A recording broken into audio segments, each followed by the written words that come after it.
Check 1 2, check 1 2 3. You get up. Check 1 2 3, check 1 2 3. Puck is dropped, and we're underway.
Thank you.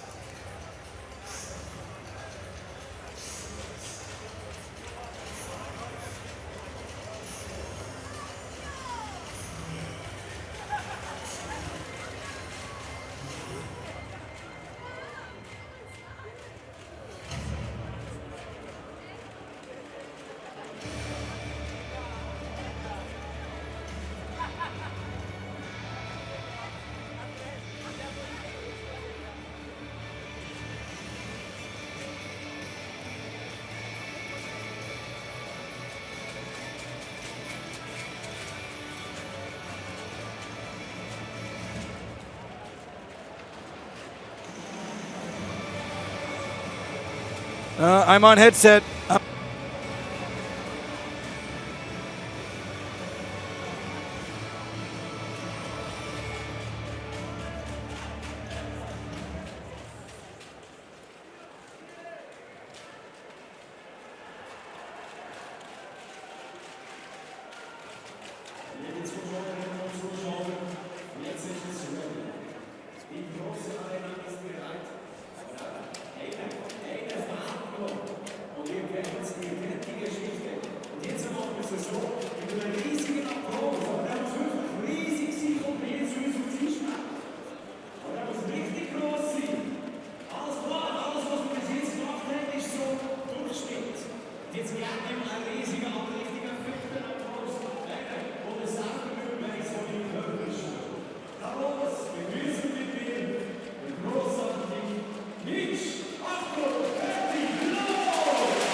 Yeah, I got you, brother.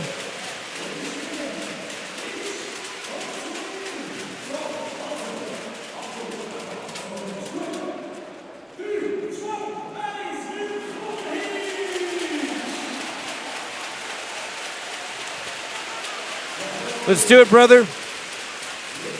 Remember, in over the line, offside, it's all yours.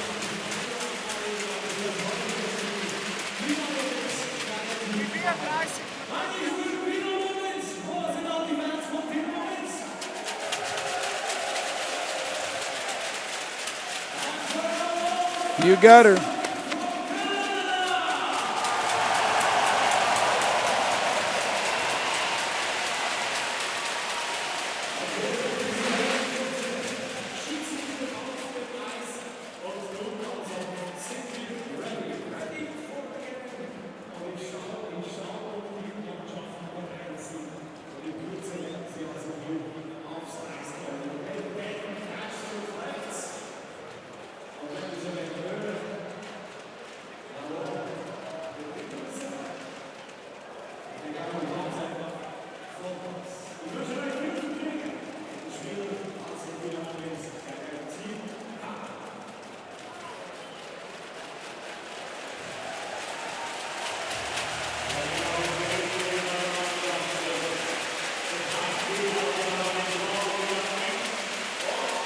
Good, brother.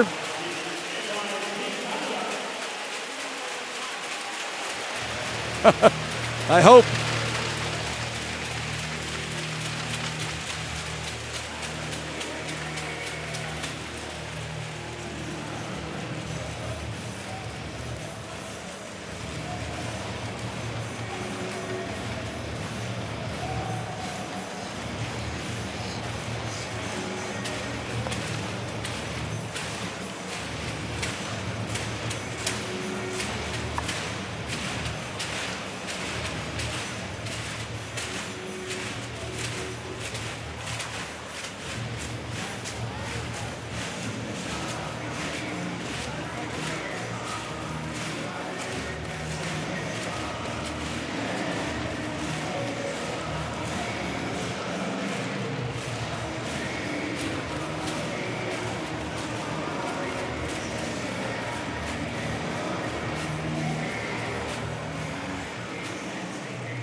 Thanks, brother.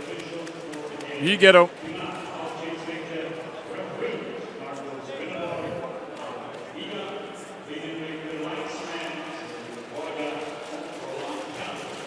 Hi, guys. 1, 2, 3, go!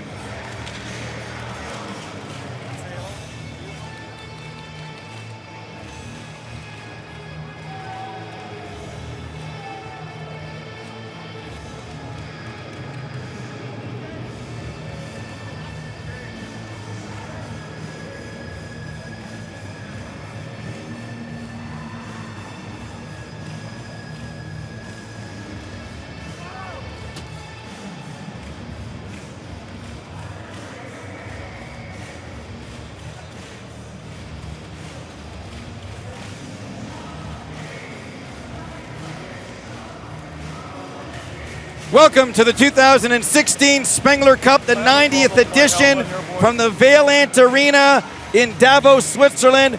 I'm Steve Koulias along with Doug Honegger. Over 7,000 fans will be cramming this building. It will be loud. Team Canada wearing white with Drew McIntyre between the pipes, taking on Ben Scrivens and company. Team Canada has won this event 13 times, including, Doug, a perfect 4-0 record last year, outscoring the opposition 14-9. There's something about Davos and the night games at the Spengler Cup.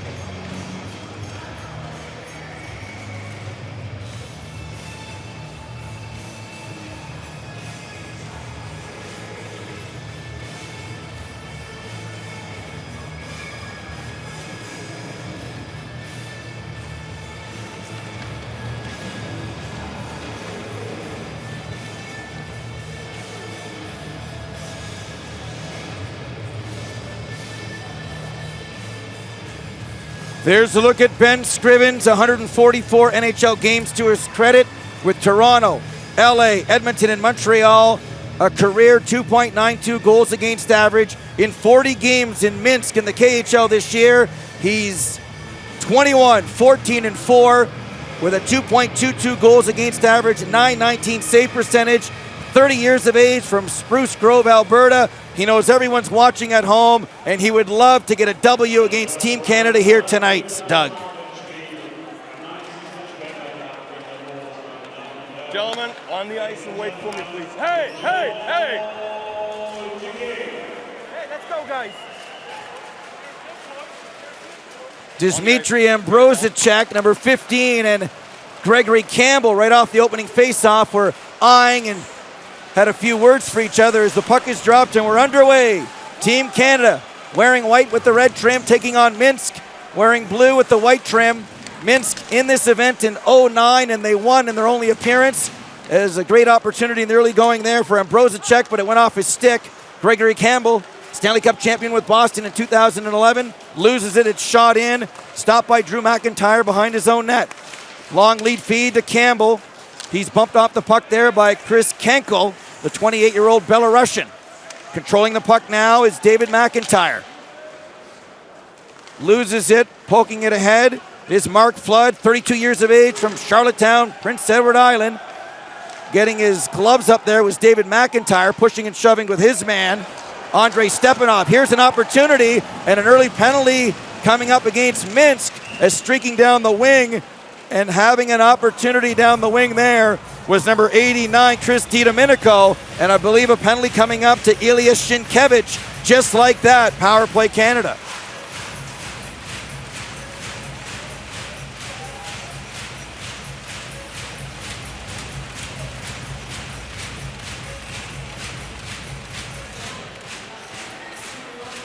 Marc-Antoine Pouliot, first round pick of the Oilers in 2003, is on the draw. DiDomenico is also on the ice.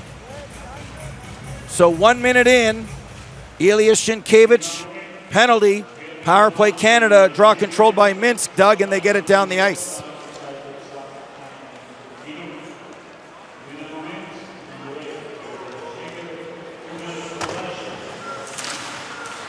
Number 56 is Maxim Noreau. He starts the rush, gets it in deep. Brandon Gormley, 24-year-old, first-round pick of the Coyotes, gets it in deep, and then Minsk gets it down the ice. Dmitry Korobov with a nice play. Here's DiDomenico, was part of the Spengler Cup championship team last year, gets it in deep. Rob Klinkhammer, former NHLer from Lethbridge, Alberta, helps get the puck out. It goes over the glass and out of play.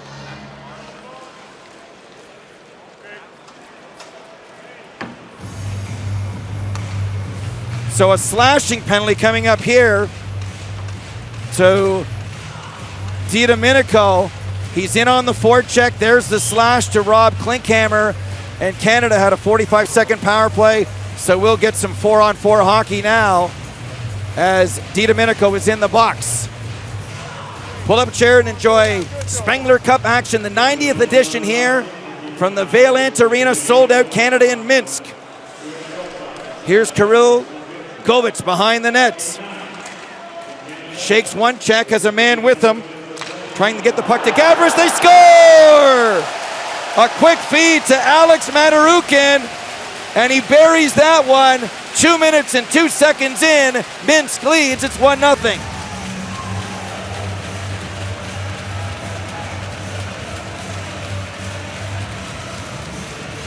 A nice play by Kirill Gotovich, spinning away from his check, gets it to Alex Matarukin, and the first shot on Drew McIntyre beats him. Matarukin with 21 goals in 41 games this year. His fourth year with Minsk. He played in the queue for Acadie Bathurst for 2 years.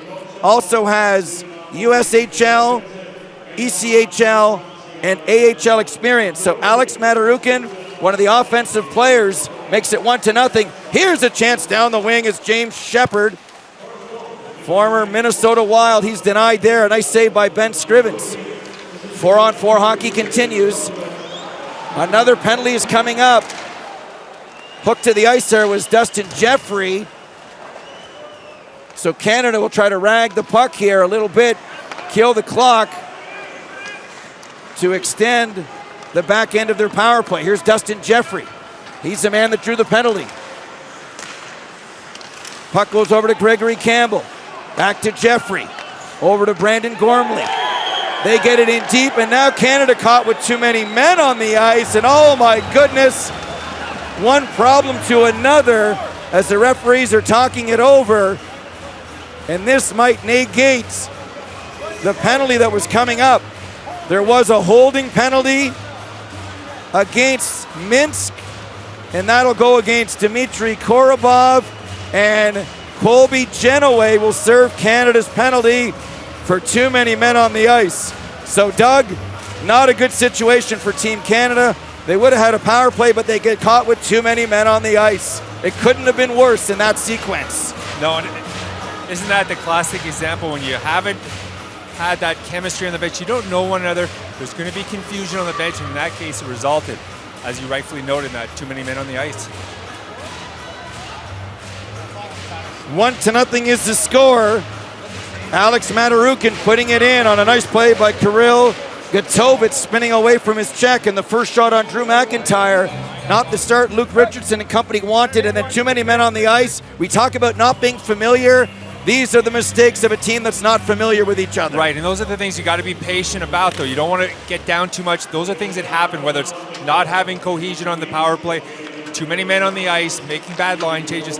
It comes as you start to gain familiarity with one another. So now the power play for Minsk. They lead 1-0, getting their goal 4-on-4. There's Rob Klinkhammer in after it as well. Comes back to Matt Ellison. Ellison gets the puck into Kovarishin. There's a shot from the point. Save McIntyre, and it dribbles wide. Puck is passed to the point. They were looking for Kovarishin, but it was too far. This is an excellent power play. Spoke to Gordy Dwyer, who coaches Zagreb in the KHL before the game. He said they're operating at about a 25% clip in the KHL, an outstanding unit. Roman Grabarenko takes it in deep, doesn't shoot it in. Gets it there for Ambrosicek. Back to the point. Ellison gets it into Klinkhammer. Klinkhammer leaving it there for Kovarishin. Can't find it. Now he does. Stealing the puck and keeping it in is Ambrosicek. Bumped off the puck there nicely by David McIntyre, but he can't get it out. Second try here for Blake Bartlett, and Canada comes out 3-on-2. Shepard in front looking for Blake Bartlett, but just getting a stick on that one as the puck goes over the glass and out of play. Time now for Honegger's Hunches. Doug, what's on your mind? Oh, this is going to be, certainly we've seen it already here in the first period, a difficult start for Canada with only a practice and a morning skate behind them. An obvious advantage for Minsk, playing their 50th game in the league, in the world's second best league. And where does it all begin for most teams in the net? And they certainly have a strong one in Ben Scrivens, a goaltender from Minsk, who, as I've mentioned repeatedly already in this broadcast, according to his coach Craig Woodcroft, believes he's the best goaltender in Europe at the moment. Francis Paré is on the ice, just got called up to help out with some of the injuries. Nick Spaulding, injured, can't play. Here's Paré, number 40, in after it with Marc-Antoine Pouliot, the former Oiler. Here's a shot from the point by Brandon Gormley, stopped. Comes to the near side to Jacob McFlicker. McFlicker behind the net. Kicks it from his skate to his stick. Muscled off the puck there by Sienkiewicz. And back comes Minsk the other way. Long lead feed to Alex Pavlovich. Near side, being watched by Gormley. Stood up nicely by Pouliot, who pokes it out to center ice. 1-0 early Minsk over Team Canada, scoring on the first shot on Drew McIntyre. 4-4, but one thing to notice about Minsk, excellent defensively. Woodcroft mentioned to me before the game he wants to play very disciplined, play much like Team Canada does internationally, and that means paying attention to details, especially on the defensive side of the puck. Evgeny Lazovitz gives up the puck here. Dustin Jeffrey scores! The puck comes in front to Andrew Ebbett. Canada catches a break, and we're tied at 1.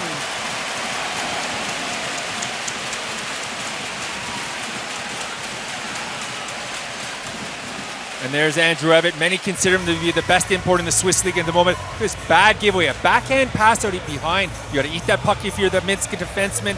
Nice job by Dustin Jeffrey.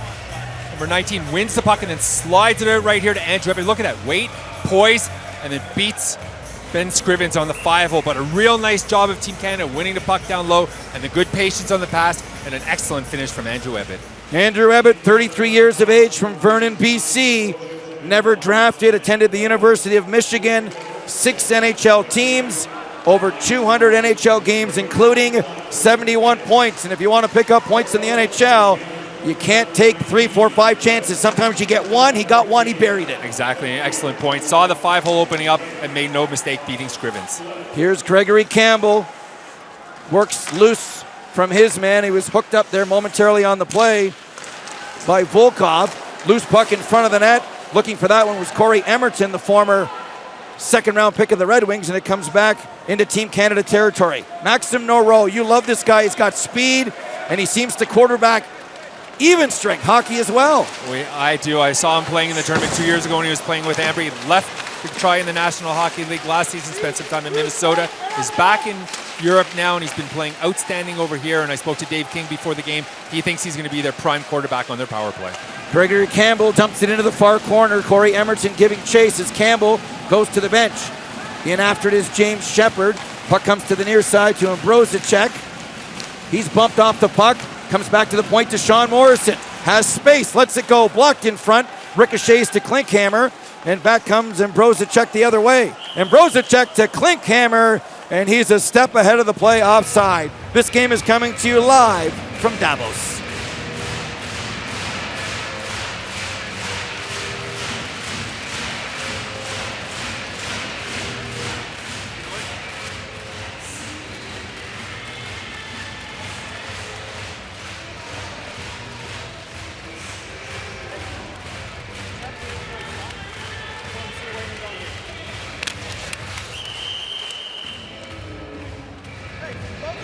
Put your stick down. Stick not between the legs of the other guy. Just put it down. Welcome back to TSN's continuing coverage of the 2016 Spengler Cup. I'm Steve Koulias with Doug Honegger and the rest of our TSN crew. Alex Matarukin opening the scoring. Less than 2 minutes in, beating Drew McIntyre. And then Andrew Eben made it a 1-1 game just a few moments ago. And we're tied here. Minsk in blue, Team Canada in white. Canada trying to defend the Spengler Cup, a tournament they've won 13 times since 1984, Canada's first year of participation. No icing on the play as Francis Paré hustles in after it. Drew McIntyre, Team Canada's goalie against Ben Scrivens, playing for Minsk and having a tremendous season in the KHL. Absolutely, arguably the best goaltender in Europe in the moment, certainly in the KHL. He stops a wraparound there from Marc-Antoine Pouliot.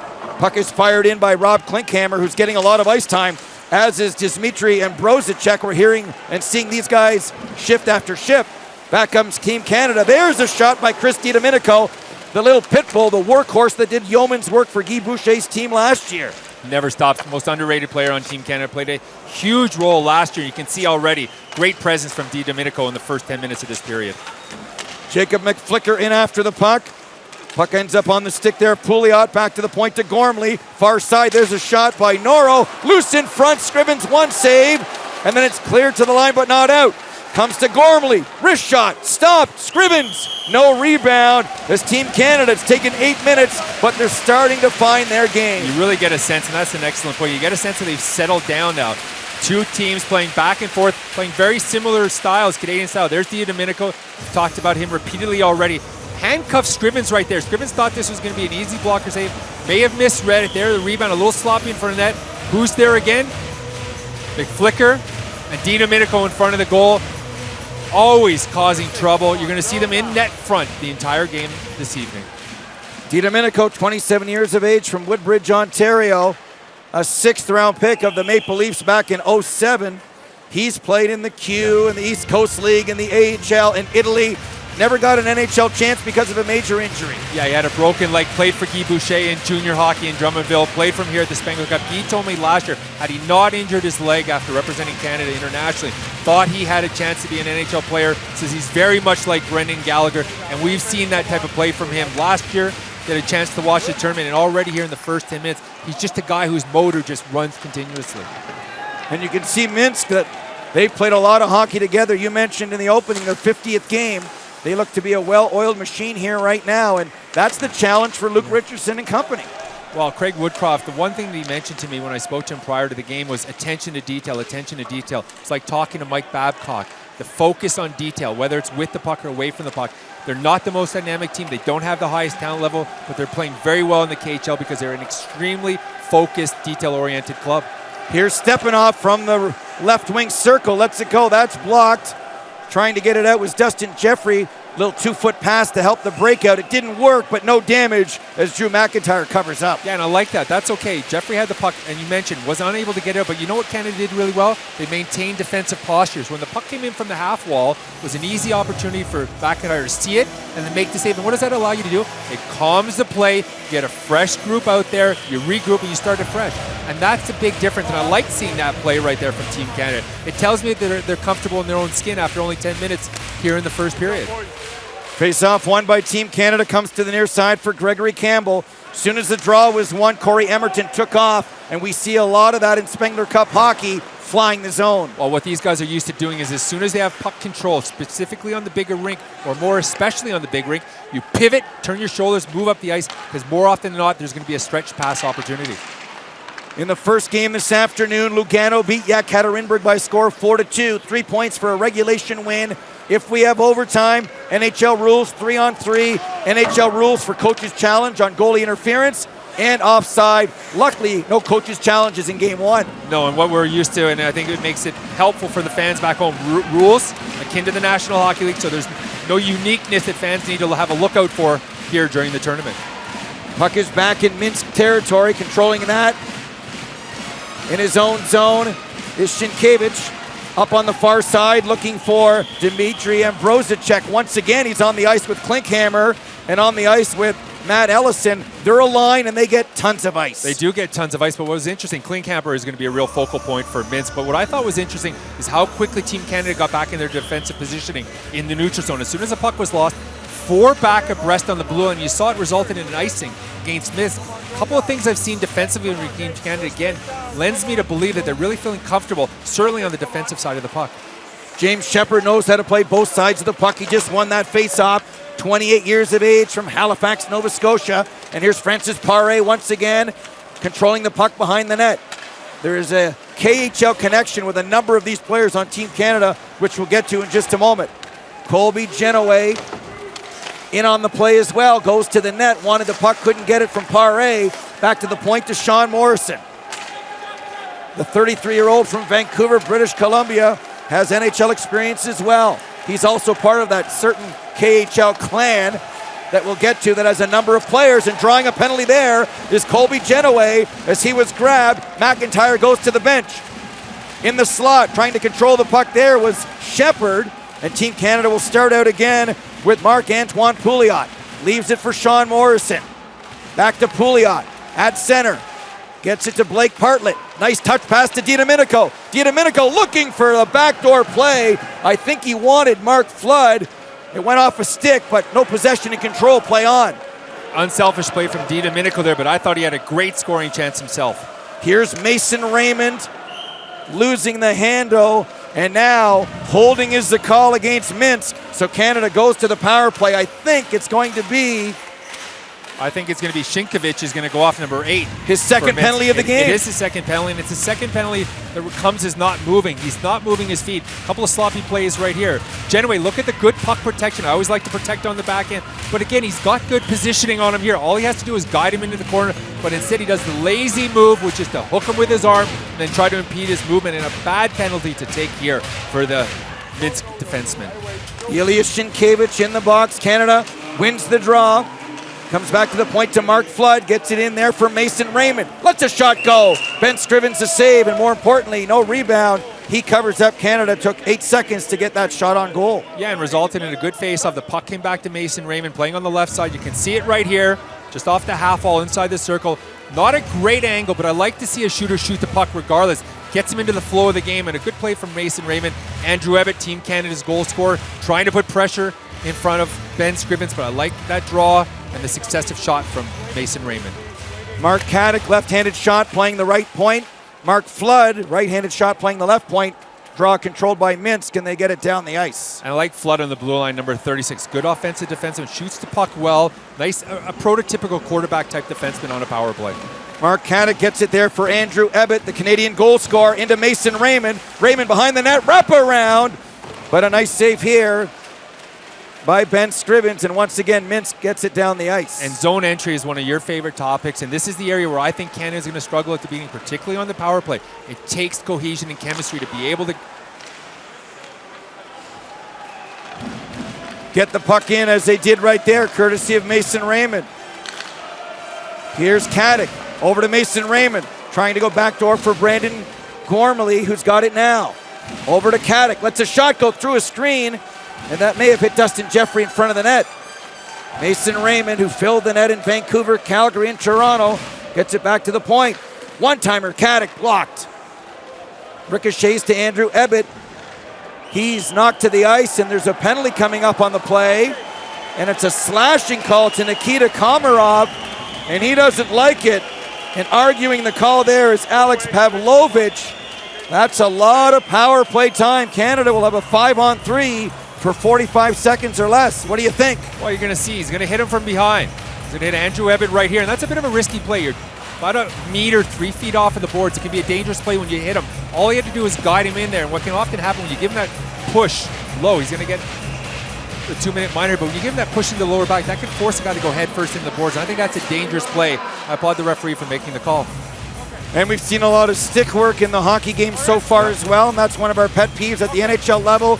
Tapping has turned out to be an epidemic where it really is distracting. Some think it's not hard enough to be a penalty. Well, but it is his tapping. You saw what happened right there, and it's a dangerous play too, particularly when the tappee is facing the boards, and you can take a pretty hard fall into the boards. Canada fortunate that Andrew Ebbett not injured on that play. So Canada here with a 5-on-3 power play. Noro gets it in deep. Controlling it behind the net is Ebbett. Here's Noro with a shot. Ricochets to the near side to Brandon Gormley. Max Noro wants the puck. Gets it in deep to Ebbett. Back to the point. There's a shot by Gormley over top of the net. 17 seconds in the 5-on-3. Switching sides now, Gormley and Noro. Behind the net, Andrew Ebbett, Canada's goal scorer. Max Noro scores! Max Noro, what a shot on the power play. Canada's up 2-1.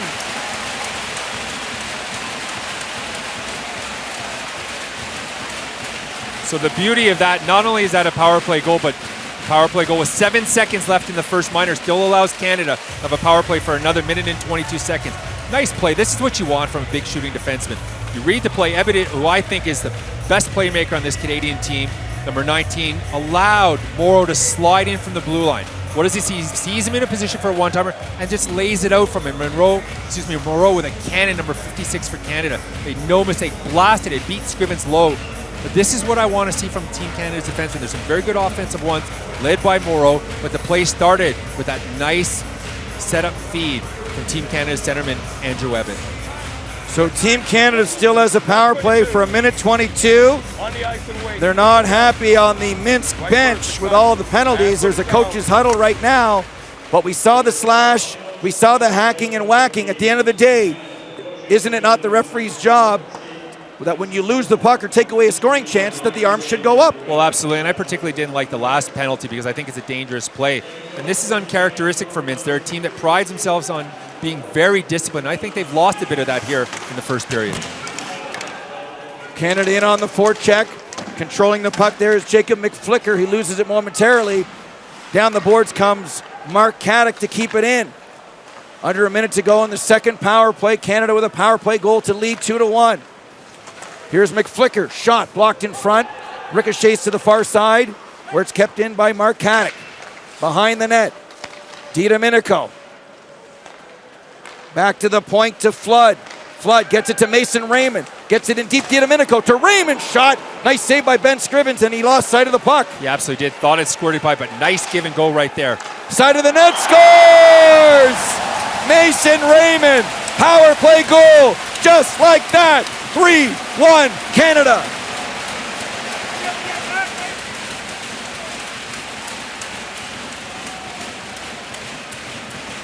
You know, we talked about Mason Raymond in the opening. Pure goal scorer, has shown that at the NHL level, but the play starts brilliantly right here.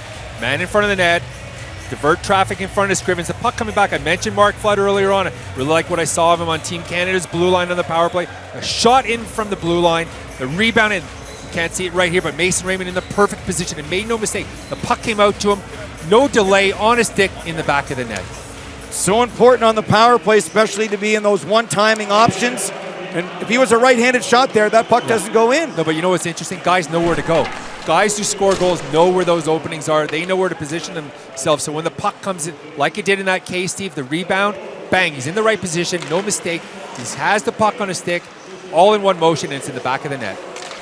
Mason Raymond, 546 career NHL games. There's a reason why he has 115 career goals and 251 points. He did play 4 games in Anaheim this year. I guess it wasn't a good fit for him, but like so many players, the Vegas option is right around the corner. Right, and it's all about fit, and you've talked about this numerous times with me off air. It's always about fit. Anaheim may not have been the right fit, but it certainly looks like Team Canada tonight is the right fit for Mason Raymond. 3-1 is the score. Mason Raymond, Andrew Ebbett, and Max Noro, the goal scorers for Team Canada. Canada taking advantage of the 5-on-3, scoring 5-on-3 and then 5-on-4 to take a 3-1 lead. So much for getting the rust off as Canada leads by 2 with 5 minutes to go. This game is coming to you live from Davos, Switzerland. We'll be back.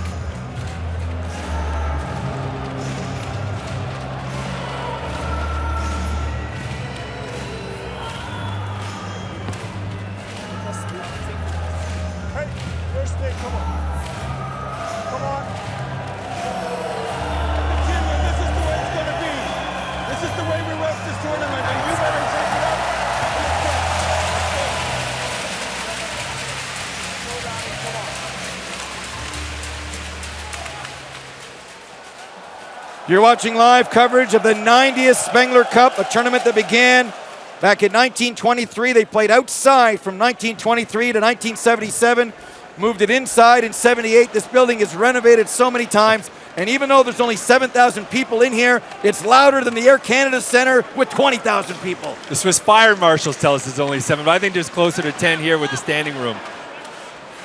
3-1 Canada leading, under 5 minutes to go in period number 1. All things considered, are you surprised with the way Canada has played in period number 1?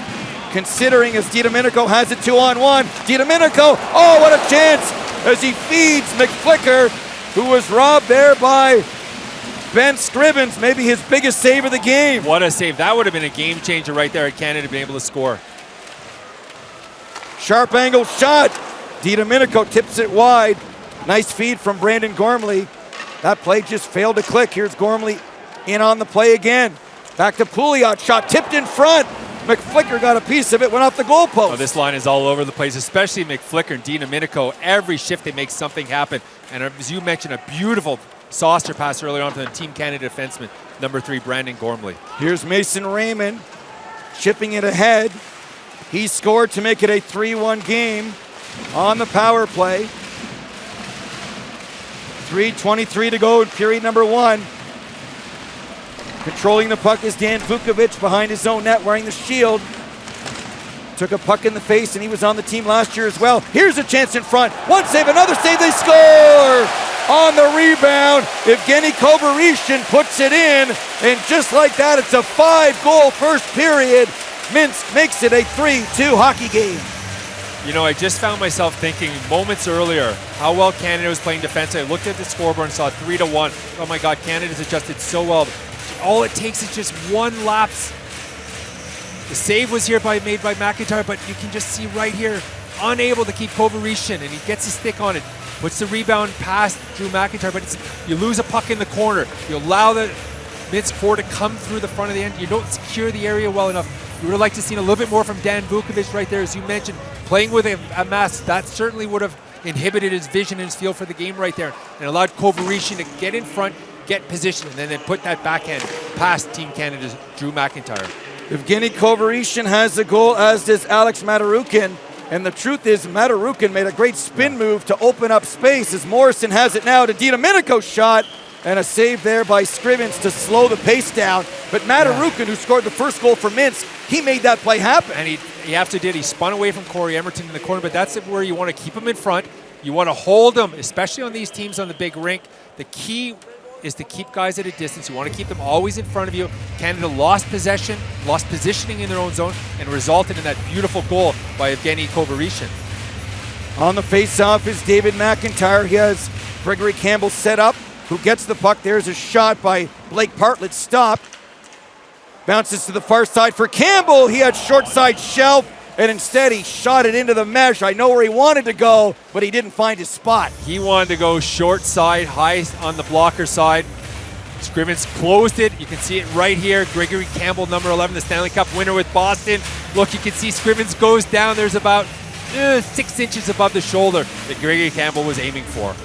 33 years of age, over 800 games of NHL experience, officially a UFA. He was with the Columbus Blue Jackets organization this year, as was Mason Raymond with Anaheim. We talk about the Vegas factor, that's the 31st elephant in the room.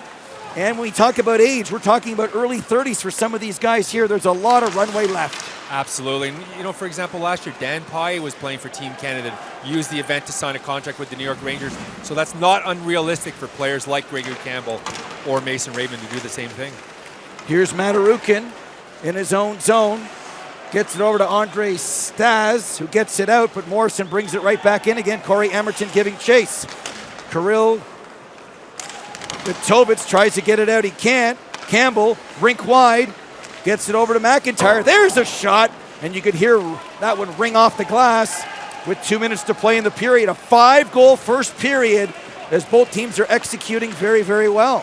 Much more wide open than I was expecting, particularly from the Minsk team that I thought was going to be a very good defensive team. I thought they were going to sit back more, but instead we've seen a very wide open first period.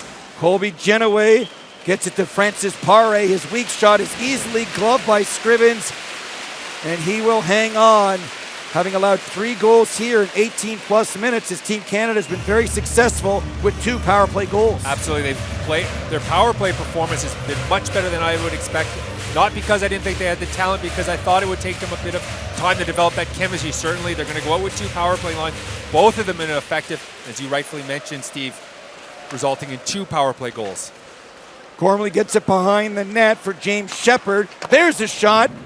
Letting that one go is Colby Genoway, and he whistled it wide to the far side. Under 90 seconds to go in period number 1, a 5-goal first period. Pare looking for Maxim Noro, one of our goal scorers here. A guy that you had circled going into the tournament with the way he moves the puck, and here he is, almost jumping in on the rush, a very fleet-footed defenseman. Yeah, he's the best skating defenseman on Team Canada. Plays for Bern in the Swiss League. Has had a tremendous season, as he did 2 years ago when he played for Ambry. We saw him in the Spengler Cup 2 years ago. He was outstanding, and so far here in the first period has been a very strong performer on Team Canada's blue line. Chris Kenko gets it in. In after it is Rob Klinkhammer and Matt Ellison. Gregory Campbell near side, tangled up there with Alex Matarukin, who has a goal and an assist in the game here for Minsk. Klinkhammer gets it in for Matarukin. Ellison's in front of the net. Nice between the legs play by Klinkhammer. They work very well with that Russian player. There's Matarukin there again. He fanned on it as it comes to Corey Emerton.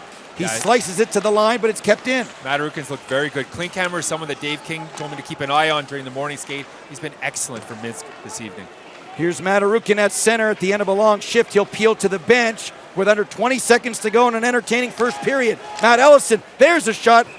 Tips off the stick of Blake Partlett over the glass and out of play. And nice job by the Team Canada defenseman. Partlett closed the gap, gets a stick out, deflects the puck comfortably into the mesh over the glass. But Canada doing a really good job defensively. Been very impressed by how quickly they've gotten back into possession. Their gapping has been outstanding. Their systems have been very good, and their position much better than I would have thought, for given the fact they've only had 1 period of hockey together. You saw Luke Richardson there, 1,417 games in the NHL for the former first-round pick of the Leafs. There's a shot blocked right to McIntyre. It's knocked into the corner as Minsk with a late opportunity as the horn goes and a very entertaining period is over. 3-2, Team Canada with the lead. You're watching the 2016 Spengler Cup from Davos.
Back on headset with 6 minutes to go. Back on headset.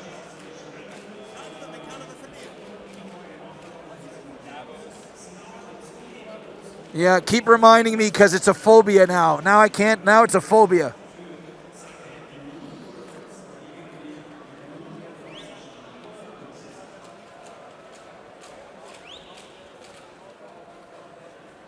Okay.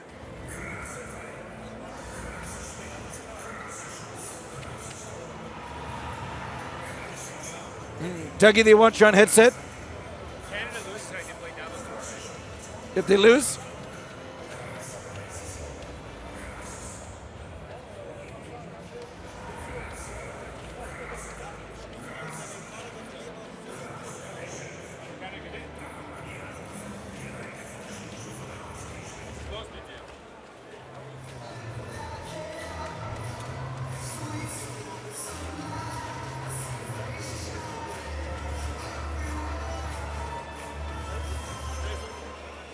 We're on. Yippers, we're here. We are on headset.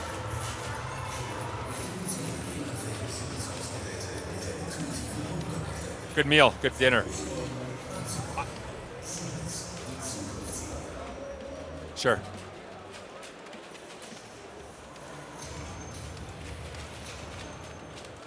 I hear you when you're saying the numbers. Like I think I'm talking to you, but you must not hear me, right? That's weird. Okay. And I hear you saying that, and I'm acknowledging it, but you're not hearing me acknowledge it, are you? Oh, that's weird. Okay. Because I go off mic and I hit the talk back. I'm staying up here for the rest of the tournament. Cooley doesn't want me to leave him. He's gonna miss me. Michael. Do you hear me? Cooley's gonna miss me if I leave him. I know, but you know what? The camera guy wasn't as friendly this time. Like last year, he let me do my own thing, but this year he was kind of finicky a little bit. Yeah, I didn't like. Yeah, he wasn't. Even Phil noticed he wasn't especially agreeable. Latvia and the U.S. Russia, Canada tonight. Where? 2 a.m. Where? Toronto. Full house. Better be. Remember when you took your family to see that game? Would that be great? No, but you took them to the World Cup game. I know. Told you not to spend the money. It was a beer league game. Was it? This is way more intense than that game. Oh, I know. How did I know? They didn't want to play. Those guys didn't want to play. They did not want to play. Here we go.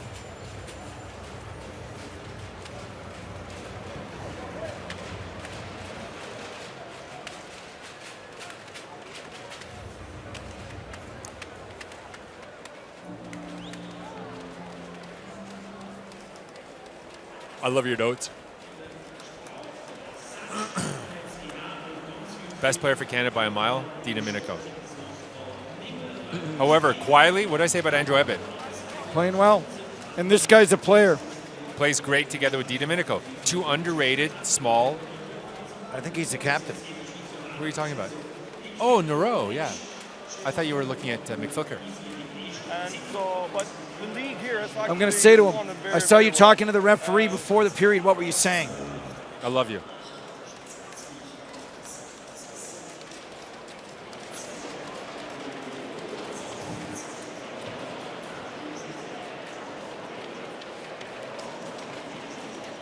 I love it. I love that shot.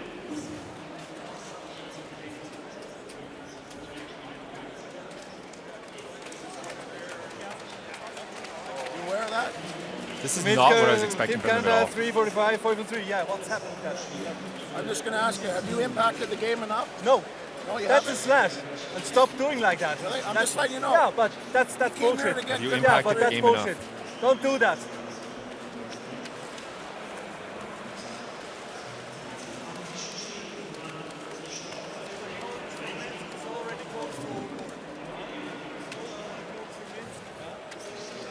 Did you eat your salad?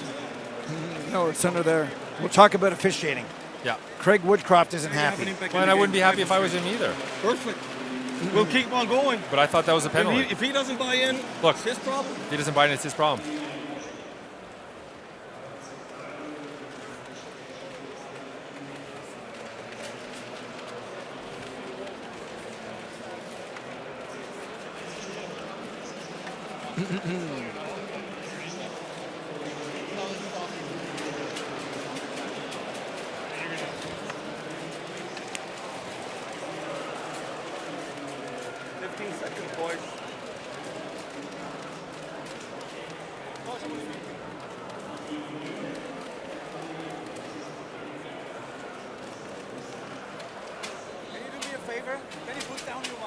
Welcome back to the 90th edition of the Spengler Cup. Steve Koulias, Doug Honegger.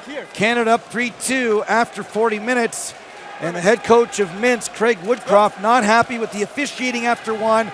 Does he have a point? Well, I understand why he's saying what he's saying. He called the referee over before the drop of the puck and asked him point blank, have you influenced the game enough? I understand he's not happy when he was assessed a 5-on-3 against it, resulted in Canada scoring. I understand his frustration. However, I don't think it was well placed because I think both of the calls by the refs, although difficult to accept, were in fact penalties. Canada scored on a 5-on-3 and then the ensuing 5-on-4. Andrew Ebbett, Max Noro, who's been very impressive so far, and Mason Raymond with the goals going into the tournament. You said, Steve, watch 56 in white, and he has not failed to impress as there's a chance by Corey Emerton, saves Scrivens, and it goes down the ice. Yeah, I really like Mark Flood as well at number 36, but Noro's your quintessential offensive defenseman. Every team needs one of them. I asked Dave King about him before the game, and he said, without a doubt, he's our premier offensive defenseman. 3 goals against Ben Scrivens in the first period. How does he settle down as a 30-year-old veteran of so many NHL games? Well, I think your point is exactly that. He's a veteran of numerous NHL games. He's 30 years old. He's seen it all. He needs to settle down. I think he saw a lot more pucks in areas that he's not used to seeing him in the KHL. Principally in front of that, he's had a lot more traffic, a lot more physical in front of him than he was accustomed to in Russia. Here's Jacob McFlicker, gets it back to the point. Gormley had to settle it down, so he fires it into the corner where Roman Grabarenko can't get it out the first time. He skates it to center the second time. Big hulking defenseman, looks like he's got a power forward's body, but he does a good job on the back end. He looks about 6'7", 250, but he actually moves pretty well for a man of his size. Here's Gormley in his own zone, long lead pass for Andrew Ebbett. He's got a goal, he tips it in. Around the back of the net is Sienkiewicz, who already has 4 penalty minutes in the game. And Minsk starts out on the rush. Chris Kenkel, 21 years of age from Belarus, loses it, and Canada has control in their own zone. Textbook neutral zone defense from Canada right there. Forced their turnover. I mentioned it several times in the first period. Canada doing an exceptional job getting back into defensive position in the neutral zone. Sean Heshka to Mason Raymond. Nice shot there by Raymond, streaking down the wing. Heshka laid that one out nicely. And the former Canuck, Flame, Leaf, and Duck almost had his second of the game. Nice saucer pass from Heshka, but we talked about Mason Raymond. Why is the hockey over here going to be good for him? Because he skates so well. The big ice affords him an opportunity to use his best skill, and he showed exactly why with that nice offensive chance. Long lead feed here, picked up by Colby Genoway. Gets it in deep, in after it once again, controlling the puck behind the net. Is number 40, Francis Paré, a late addition to the team. He's in there with Colby Genoway and James Shepard. Losing the puck momentarily there was Ben Scrivens, who's also fighting the puck behind his own net as he caught a speed wobble as Ilya Sienkiewicz gets the puck out and down the ice. Gets it to Katarov on the backhand. Alex Katarov, 5th year on the team. Not much of an offensive player with 1 goal in 20 games this year, but he's in on the forecheck nicely. And that was a nice play. Found the seam, as you mentioned, not a gifted goal scorer, but a nice job creating that offensive opportunity for himself. The first period was fast and furious. We're seeing a lot of 1-2-2 through the neutral zone. Is that an example of 5 first-period goals, or was the pace just too fast? Well, I think I was expecting more of a wait-and-see attitude in the first period. We saw the complete opposite. I think games have a tendency to sort of fall into a natural rhythm, and that's what we're seeing here to start the second period. Kirill Gotovitz starting the rush, far side for Lizovitz. Gotovitz and Lizovitz on the ice together for Minsk. In on the forecheck there is Pavlovich. He loses it to Gregory Campbell wearing number 11, a veteran of over 800 NHL games. And of course, part of one of the best fourth lines in hockey, that Bruins team that won the Cup in 2011. Absolutely, with Scott Thornton and Dan Pye, I don't think Boston would have been able to win that Cup without them. They were amazing. Corey Emerson with a shot. Oh, what a glove save there. Maybe his best of the game for Ben Scrivens. I call that the Statue of Liberty save as he gets the glove up and robs Corey Emerson. And you asked me early to start the second period, could Ben Scrivens sort of readjust after that first period? And I think the answer there was unequivocally yes. Drew McIntyre at the other end tries to get it out, goes off stepping off, and here's the little pit bull, Chris DiDomenico, 4-on-2 and over the line. DiDomenico near side, Noro on his off foot, couldn't get a shot away. In front, shot, oh, what a save by Scrivens as he robs McFlicker from point blank range. And where's all of those scoring chances? They all emanate off of the stick of Chris DiDomenico. Great chance from Jacob McFlicker in the slot, but an equally amazing save from Ben Scrivens. Matt Ellison starts the rush. Here's a chance for Korobov off the goalpost. Dmitry Korobov with a great opportunity. Tic-tac-toe, and then the iron. That's how close Minsk came right there. How did he miss that? It was right on his stick. A wide open net. You see this from time to time. You see the nice play right here, the pass, but look at him. He's in a perfect position. The stick is on the ice. He's behind McIntyre and just deflects it off of the right post. Oh, he's going to want to have this one back.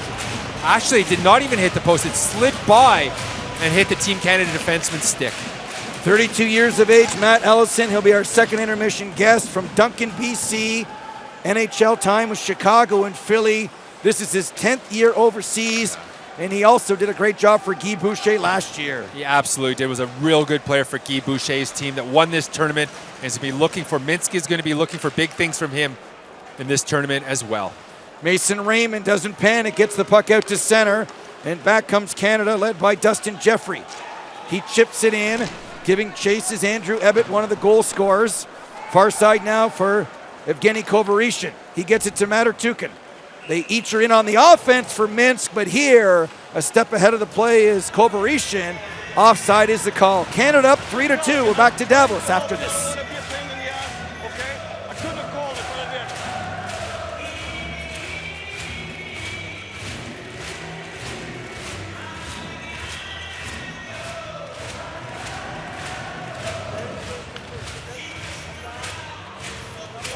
Come on, James. Go first. Take out. Come on.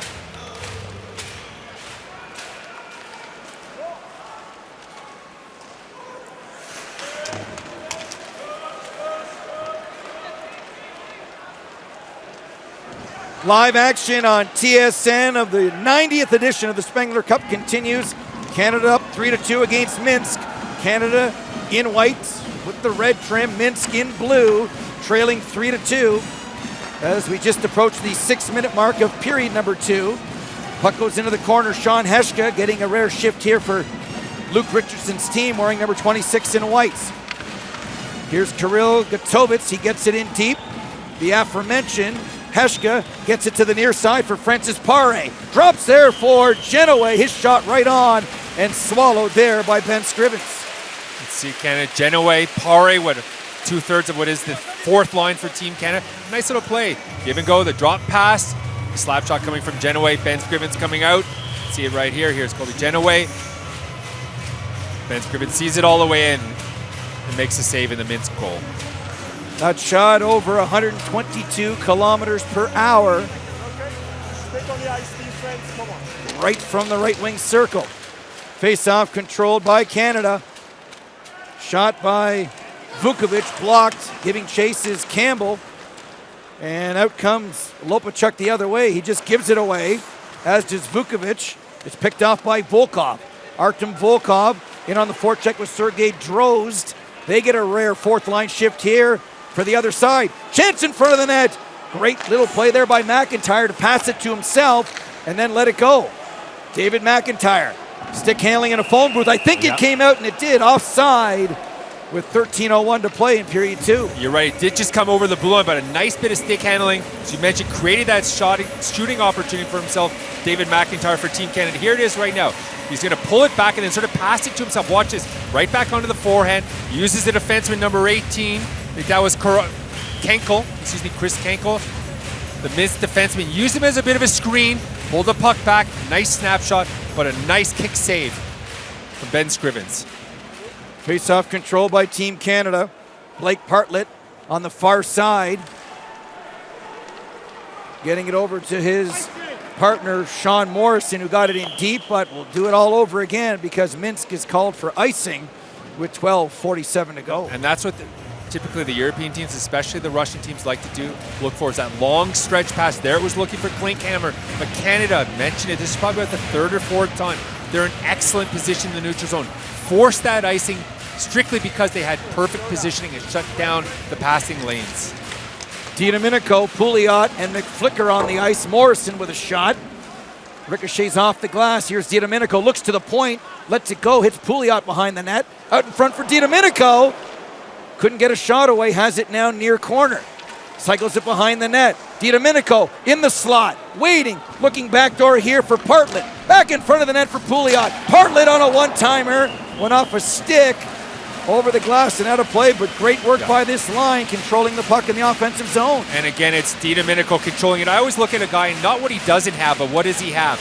Great speed, the motor's going all the time. A real nice job of Blake Partlett, number 7 for Canada. The jump, and he read the play, came in as a right-hander.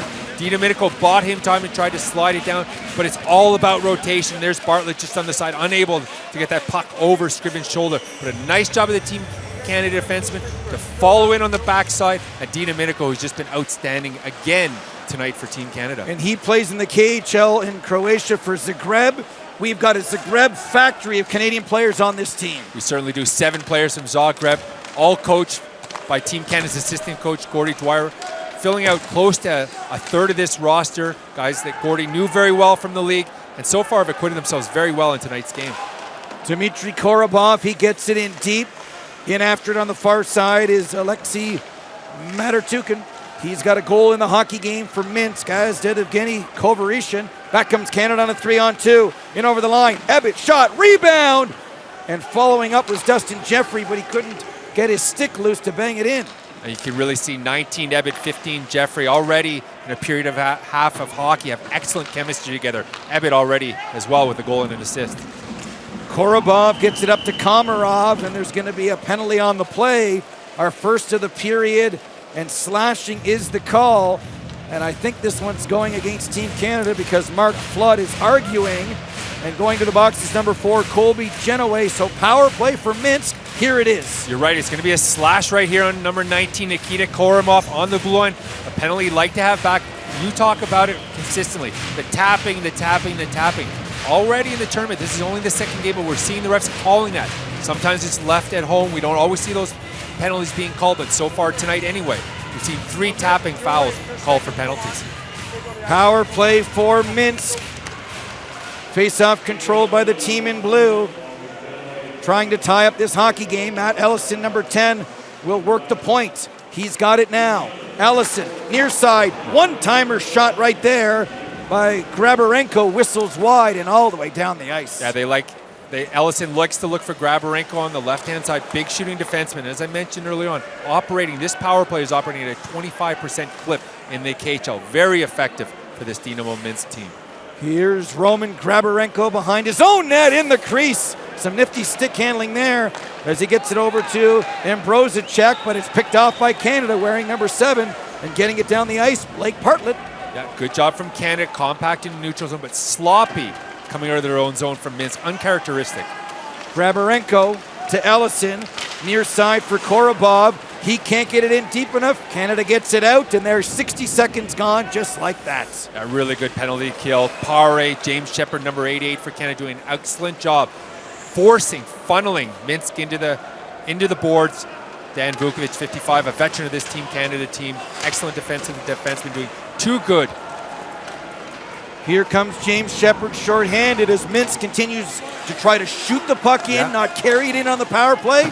They shoot it in, Canada shoots it out. Because they're not getting any time and space through the neutral zone. And just to finish that thought, 2 good efforts by Dan Vukovic, 55, to clear the zone after the play was funneled to him. Canada doing an excellent job regrouping defensively, whether it's on 5-on-5 and again here on this penalty kill.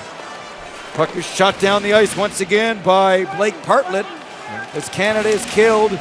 45 seconds of the man advantage, no real scoring chance yet. Here's Lizovitz in over the line. He drops it there for a shot that's right in on goal by Alex Matarukin. And covering up on the play is Drew McIntyre with 10 seconds to go. It looks like there's going to be another minor penalty assessed to Canada. I believe it's going to be number 11 going off for Canada, Gregory Campbell. You're going to see right here, Campbell, it's this tap, it's this slash. This time on Liskovitz right here, just tapping, not even hard. And it's actually on the protective arm, not even on the stick. But the referees are showing us tonight that they are not going to allow any tapping. Any tapping that's more than just consequential is going to result in a 2-minute minor. And I'm okay with that because it's called both ways, and I don't like it. Jean Beliveau, the great Jean Beliveau said, your stick is made for scoring, passing, and raising over your head. There's too much of that impedes players in hockey, and I'm okay with that. We've seen it both ways, and that's fine. 4 seconds in the 5-on-3. Back to Lizovitz, near side to Ellison. Gets it in deep. Opportunity there for Matarukin, but he can't put it in. The penalty's over to Genoa. It's a 5-on-4. Matt Ellison up top. One-timer scores! Evgeny Lizovitz. What a shot. What a goal. We're tied at 3.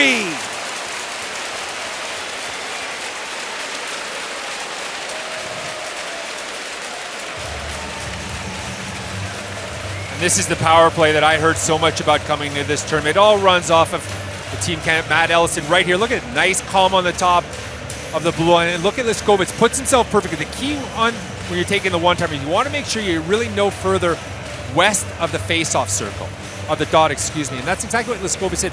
You notice he tempered his speed so that he would be in the exact right shooting lane when he got the puck from Ellison. And an absolute missile. There are some guys on this Minsk team that shoot the puck heavy from the blue line. Liskovitz being one of them.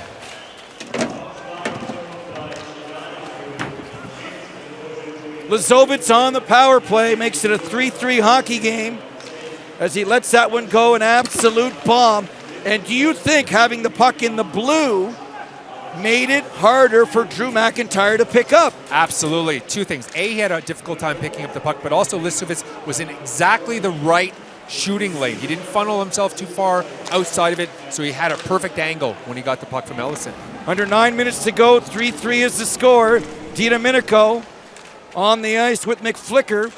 Comes to the near side. Pinching in on the play is Mark Flood to keep it in. And another power play goal ties the game as we get a stoppage right in front of us here with 8:32 to go. Yeah, and there's Brandon Gormley, the Team Canada defenseman, has looked very good for Canada. Here's the play again. Look at Ellison. He buys himself time and he knows what he wants to do. He's Listovitz there, and to your point, the blue paint shields the puck. Could be a distraction. Absolutely, you're absolutely right. There's the shot coming in. We're just seeing the tail end of it. You can tell McIntyre didn't really see it coming the way it was on the blue. Is it going to act as almost a color screen? I think in your case, to your point, Steve, you're absolutely right. I think it might have. Face-off is controlled by Minsk. Shipped out to center, where it's picked up there by Dan Vukovic in the full shield. Canada comes back the other way. Vukovic wants the puck, gets the puck, lets it go. Ricocheted off the glass just wide. Here's Mason Raymond into the slot, lets it go, stopped in front. I don't think it made its way in front to Ben Scrivens at all. Went off the big skates there of Roman Grabarenko, and I mean big skates, and he gets it out. At center, back comes Canada the other way. Dustin Jeffrey. He loses it there momentarily to Ebbett, who gets it back again. Now Jeffrey tries to go around Grabarenko. It doesn't work. Under 8 minutes to go in the period. Puck is controlled by Alex Katarov. Gets it in for Matarukin. Back in front of the net, steered aside nicely. Matarukin wanted a deflection, couldn't get his stick on it as Nikita Komarov comes on the ice. Here's Kovarishin in front of the net, battling hard. Knocked to the ice is Komarov as Minsk almost took the lead right there. Here's a shot, tipped wide of the net. Komarov may have got a stick on that one. Minsk pressing. Matarukin, one of the goal scorers for the team in blue. Gets it back to Lizovitz, who just scored to tie the game. Back to Matarukin. Has Lizovitz circling, wanting the puck back at the right point. Matarukin lets it go, fanned on it. Corral there in front by Mark Flood, and Canada takes it out of danger as it's shot down the ice. On the stick of Francis Paré, who loses it momentarily to James Shepard, but good pressure there by Minsk. It's still a 3-3 game. Absolutely, and especially you can see they're looking for Listovitz, who likes to step in from the blue line. The score of Minsk's third goal, again, another great scoring chance. Likes to slide in, they look to feed him on the one-timer, and he shoots missiles. Here's Andre Stas in over the line, loses the handle. Back comes Canada the other way. The long feed for Mark Caddick is too far, and it's brought back by Stas the other way. Dumps it in, goes in after it, is bumped by Partlet, comes back to the point. Sienkiewicz lets it go, traffic in front. Morrison can't corral it. Dan Caraban in the corner, loses it, and back comes Genoway for Canada, number 4. Chips it ahead to number 23, Mark Caddick, getting a rare fourth line shift here as we approach the 14-minute mark. Canada brings it back in. Genoway in front. Oh, Caddick with a great chance. And he fanned on that one as he gets stapled into the UBS sign behind the nets. And a great bit of back checking from Matt Ellison, number 10 for Minsk. Backdoor feed for Sean Heshka, the defenseman, has no play, so he goes behind the net. But a great fourth line shift there, and Mark Caddick had a good one and a good opportunity. But just wasn't able to get the shot off because Ellison came back, just tapped his stick and prevented him.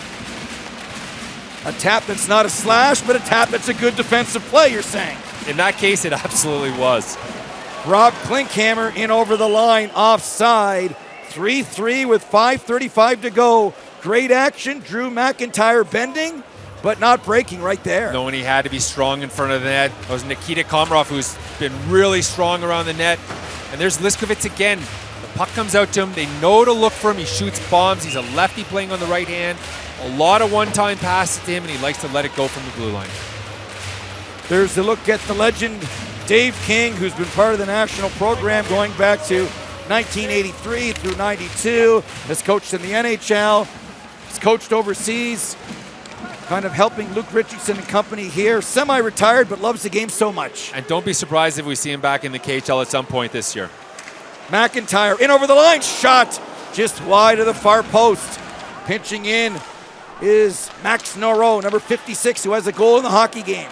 Falls down, knocks it into the corner, gets back up again.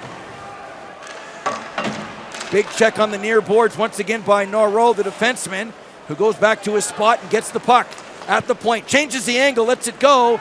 Blocked in front again by Grabarenko. And here comes Drowsed the other way. Sergei Drowsed stopping up, makes a move, lets it go. Stopped by McIntyre. Drowsed in front of the net, gets it back again. Another shot.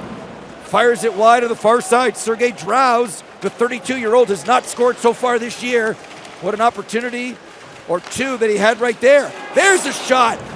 Matt Ellison couldn't get a stick on that one as Stepanov let it go from the point. In front of the net, Stepanov fires it wide, and Noro settles things down by going glass and out, and this will be icing on the play. Game tied at 3. We're back to Davos after this.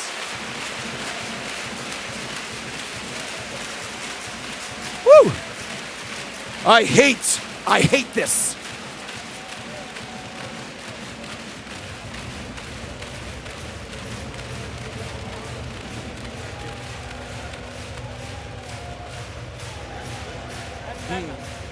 He bumped me, bumped the chair. Yeah.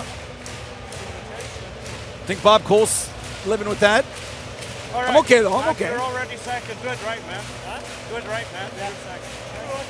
Mac, you first. Davos has won 15 Spengler Cups. They play tomorrow. Canada's won 13, trying to defend its title. Tied against Minsk right now, 3-3 in period number 2. If we go to overtime, we will play 3-on-3 hockey. Imagine that on the 200 by 100, Doug. I don't think there's going to be too many fans here tonight that'll be disappointed to see that. Just listen to the crowd, the drums, the band, the excitement. I wish some of this stuff came to North America. It is atmosphere. It is excitement.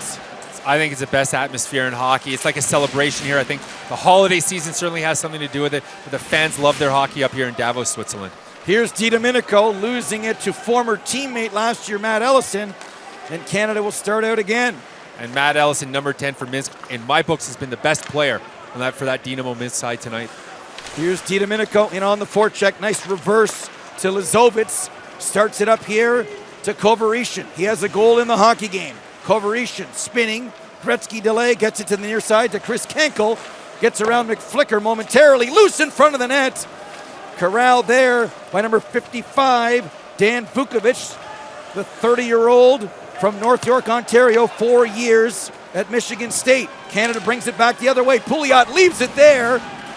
for his man Raymond, who fires it over top of the net. Mason Raymond has had a lot of good opportunities in this game. He's using his speed. He's the fastest member of Team Canada. He's finding holes, and for someone who hasn't played a lot of hockey other than the 4 games with Anaheim, has looked very strong so far here for Team Canada. Kirill Gotovich hits the goalpost. Kirill Gotovich pinching in on the backhand, hits the post. Now he gives it away to Raymond. Canada back 2-on-2, make it a 3-on-2. Raymond gains the zone, looks far side. Here's a chance. What a save. Rebound. Oh, what a save by Ben Scrivens on Brandon Gormley. He robbed him, I tell you, robbed him from point blank range.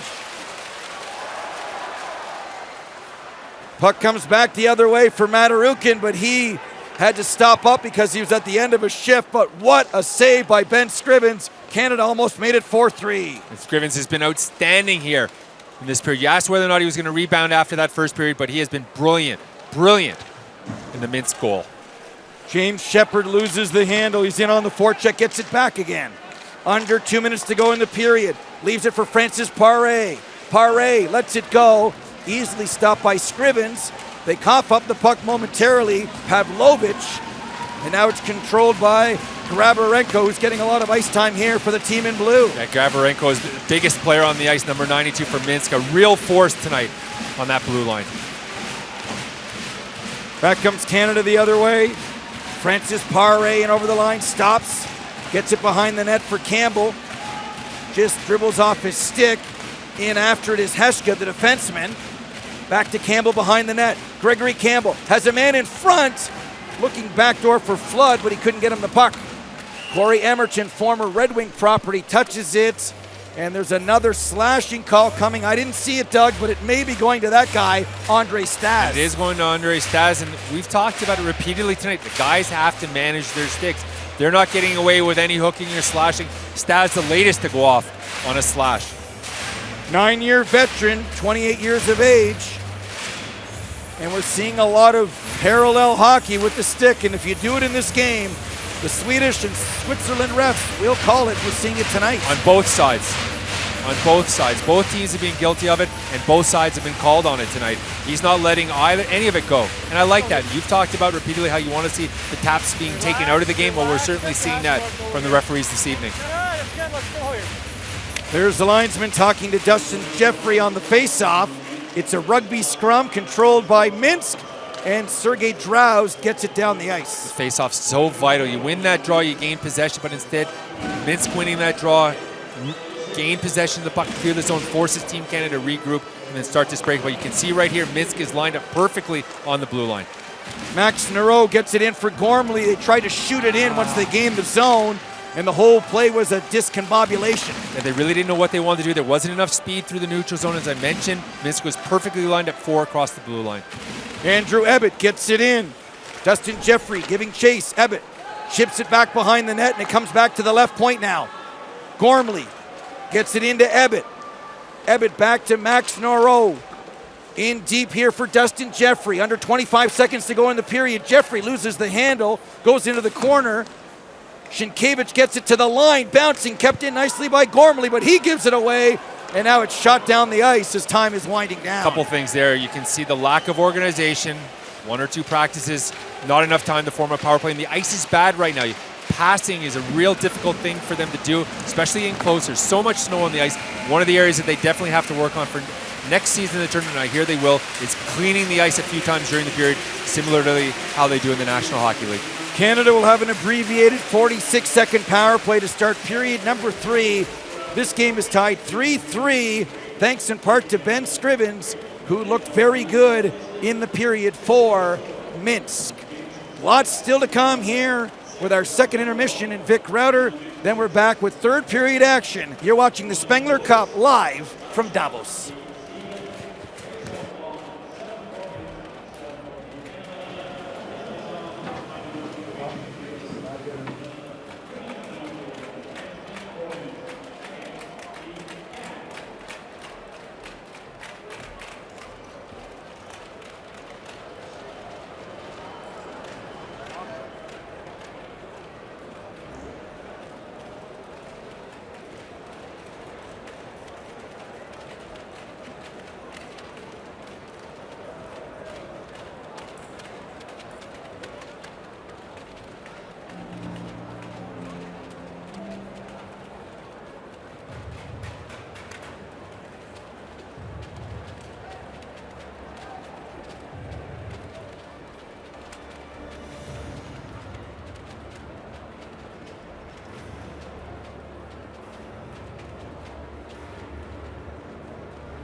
Back on headset, back on headset. Yes, I'll take some chocolate. No. No time. I just got back here now. When am I going to read a note? What's that?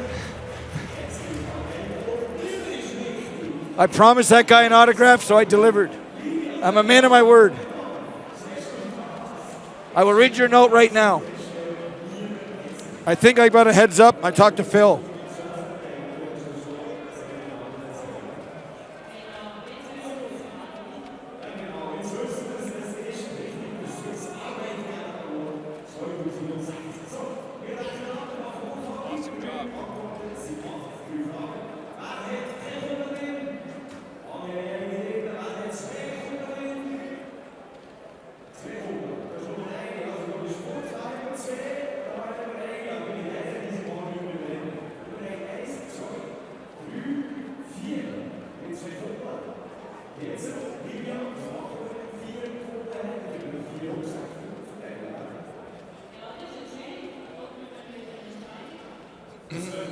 Figueroa.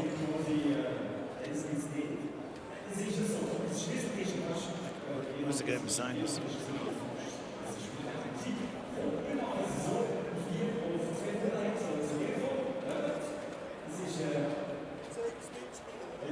I appreciate that. I appreciate that.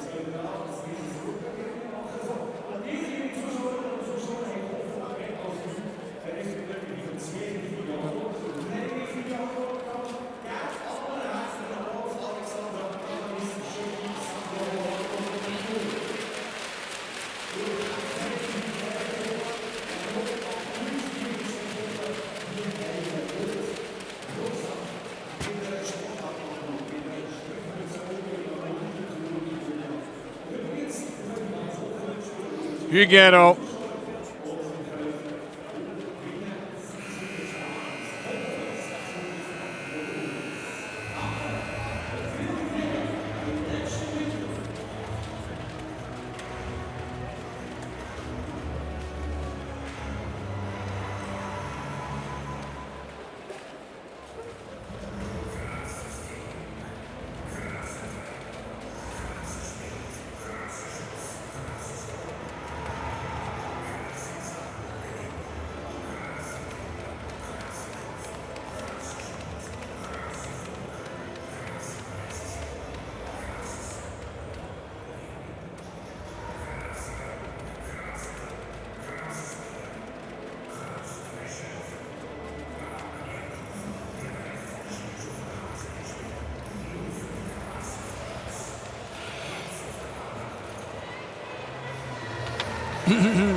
Figueroa.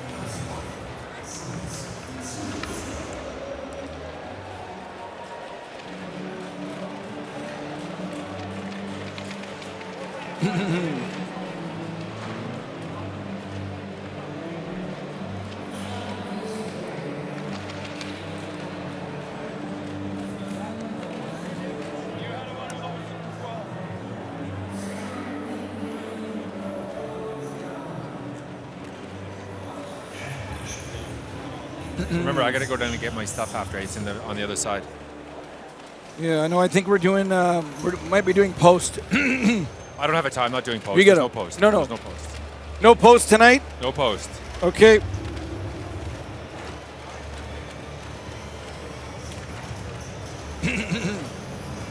Shouldn't have that chocolate. How's it feel? Not good.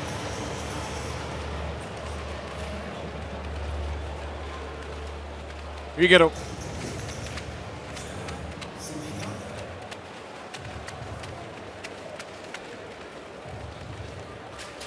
Welcome back to the 2016 Spengler Cup. Team Canada tied with Minsk 3-3. Steve Cooley is Doug Honegger. 46 seconds to go on the minor penalty to Andre Staz. He took it late in period number 2, so Canada with fresh ice on the power play. In your history, carryover penalties. I don't think there's a lot of carryover penalty goals that end up happening, whether it's internationally or in the NHL. It doesn't work that way. No, it's funny. It's kind of a red herring, isn't it? You think you're starting the the period where the power play is going to give you a big advantage, but to your point, rarely does it ever result in a goal. On the ice for Canada is Marc-Antoine Pouliot, Jacob McFlicker, and Chris DiDomenico on the far side. Canada controls the draw. Maxim Noro, who has a goal in this hockey game, sets up shop to DiDomenico, streaking down the far side, gets caught up in the linesman's skates. So there goes 15, 20 seconds as it's shot down the ice by Minsk. And to your point, already 20 seconds off that power play. No zone control yet for Team Canada. Here comes Canada. Down the far side, Jacob McFlicker has it behind the net, out in front, scores! What a play by Maxim Noro on the backhand. His second of the game. Canada up 4-3. So much for carryover penalties. I was about to say, I think we've been proven wrong on that. Better think twice before we open our mouths next time. But there's Max Rowe. We've talked about him the entire game. The outstanding offensive defenseman for Canada, but who sets this all up right here? Just an outstanding play. You can see Jacob McFlicker, who's been very good for Team Canada. Look at him, hold it, fakes a shot. You see him buy himself some time right there. Allows Nora to come in. And look at the patience on Nora right there. Froze Ben Scrivens, froze him. This is a defenseman we're speaking of. Takes the puck, comes in, it's a right-handed shot, swerves into the left-hand side. But he had the presence of mind, Steve, to freeze the goaltender and then comfortably slid it to his backhand and tucked it into the empty net. The art of deception. If everyone could learn the art of deception, we'd all be NHL players. Exactly, but when you watch a defenseman do it that close in, one-on-one with the goaltender, have the presence of mind to drop the shoulder, freeze the goaltender, and look how easily beats Scrivens right there. This is a defenseman. We talked about him a lot in the opening. I talked to him at dinner last night. I said I thought he was going to be a difference maker for Team Canada. Asked Dave King again about it this morning. He said, without a doubt, our most outstanding offensive defenseman. And as you noted, already 2 goals here in this game against Dinamo Minsk. 29 years of age from Montreal, played a little bit in the NHL with the Minnesota Wild from 2009 to 2011. Played with Bern in the Swiss League. And I guess there's a lot of water on the ice, but the water didn't slow down Team Canada on that play. With an abbreviated power play, they still got the job done, and I'm not sure what they're cleaning up right there. No, not sure either, but to your point, it did not slow them down. I really liked the way Canada entered the zone. Something they had difficulty with during the second period. Really good job, but it all came down to Jacob McFlicker, who has been outstanding tonight, alongside Christy Domenico, someone that we have pointed out tonight and so often in last year's tournament. But McFlicker poised with the puck, and then that beautiful pass setting up Max Rowe for the go-ahead goal for Team Canada. Dmitry Korobov talking to the linesman right there about what's on the ice. And that didn't take long. 33 seconds into the period. And Ben Scrivens, who was beaten 3 times in the first, was great in the second. He allows another power play goal. That's 3 power play goals. Right, and you can't fault him on that one right there. It was just a beautiful setup. He was caught in no man's land and then frozen by Noro. But as you said, kind of a tale of 2 games for him so far. 3 in the first, outstanding in the second, and then here starting the third period with a goal in the first minute. Number 82, Sean Morrison, dumps it in. Retreats back to his defensive position. Remember, 3 points for a regulation win at the Spengler Cup. If we are tied after 3, we will go to 3-on-3 overtime. As there's a shot by Evgeny Lazovich, who does have a goal for Minsk. It goes off a skate over the glass and out of play. And he shoots the puck big for Minsk. There's Drew McIntyre, has been very solid for Team Canada. They're going to try to ride him. Dave King mentioned to me at the morning skate, I asked him what they're going to do with the goaltending. Was it going to be McIntyre and Fucali that were going to split? And he told me no. In a perfect case scenario, they're going to try to ride McIntyre for the duration of the tournament. Canada wins the face-off. Mark Flood in his own zone. Sends it to a streaking winger there that was bumped off the puck, and that's Mason Raymond, although he got back up again. Has it and continues on. Gets it over to Andrew Ebbett. He's ridden into the boards nicely by Dmitry Korobov. That's a great defensive play as Minsk starts out the other way. Alex Matarukin in his own zone sends it back to Korobov. Out to play the puck there is Ben Scrivens as Matarukin has another try at it. He gives the puck away, and Minsk sloppy 90 seconds into period number 3. But they're not only sloppy, they're also being out-defensed right now. Canada's just doing a great job regrouping in the neutral zone. They're not giving them anything on their breakouts. Puck goes behind the net. Francis Paré in after it. Once again, Minsk gives it away. Colby Genoway in the far corner. Gets it behind the net to James Shepard. Out in front to Paré with a shot blocked in front. Paré tracks it down. Gets it behind the net. Looking for Shepard. Goes off a stick, comes to the near side, and once again, Paré has it again. Looking for a man in front. Instead, it comes back to the right point. Vukovic kicks it in as Canada has Minsk on their heels here as it takes a weird bounce off the seamless glass, and now Minsk gets it down the ice. And that was a really strong shift. Genoway, James Shepard, and Paré, Canada's fourth line. An excellent job. And why? Because they're moving their feet. They're making it difficult to defend against. A real strong effort here from Team Canada to start the third period. Here's Christy Domenico. What a play! What a move! What a save by Ben Scrivens as Christy Domenico with a Pat LaFontaine heel drag, and it almost went in for a 5-3 game. Clear to the line, but not out. Shot there by Ilya Sienkiewicz is blocked. Heading off is Pouliot as Canada bending but not breaking here And who early in the blocked that third. shot? Number 89, Christy Domenico for Canada. Not only is he creating scoring chances, but he's also putting his body on the line and blocking shots in from the blue line. 27 years of age from Woodbridge, Ontario, a 6th round pick of the Leafs.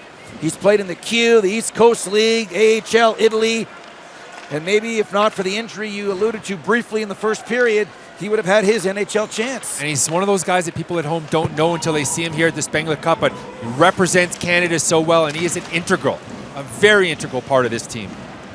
Andre Stas gets it out to center. Corralling the puck is Dan Caraban. He loses the handle, and it's brought out by Gregory Campbell. Gets it on the far side over to David McIntyre. In over the line. Stops. Gets it in deep to a pinching Blake Bartlett. Plays it to the near corner for Gregory Campbell. Over 800 career NHL games. Gets it in deep looking for Bartlett. Didn't work. Comes back to Campbell. His shot is blocked. In after the loose puck is Andrew Ebbett, who scored in the first period for Canada. Ebbett circling in the blue circle. Stops up. Nice move to get around Lazovitz.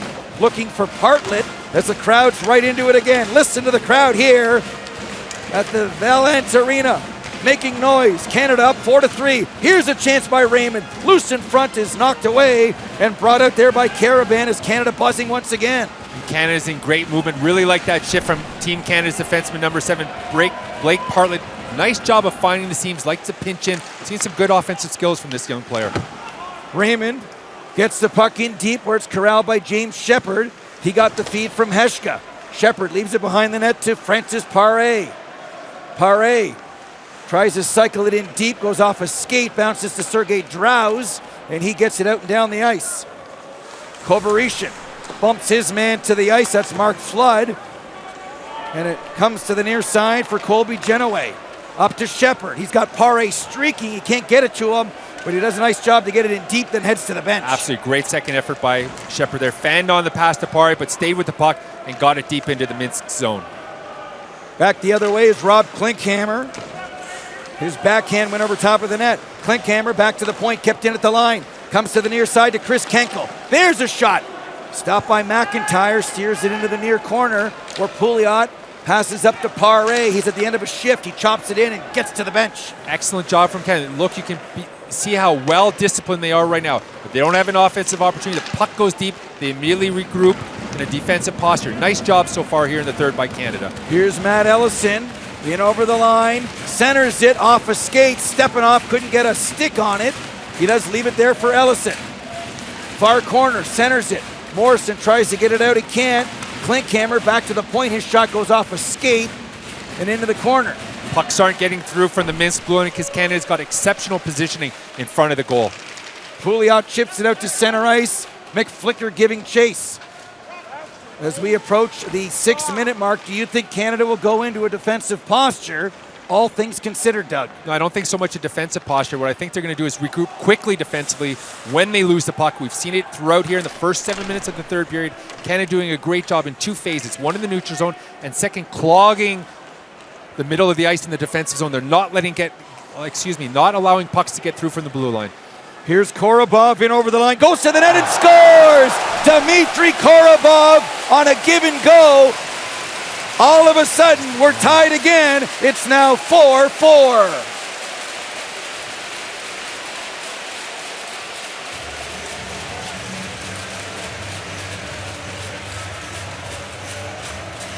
And there's Dmitry Korobov. We've called his name a lot tonight for Minsk. Good defense. Watch him right here, Korobov, 24.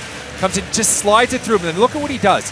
Like any good goal scorer, you drive to the net. You don't lose your positioning. Look at him. He had perfect positioning right here on Brandon Gormley. Not much the Canadian defense could do.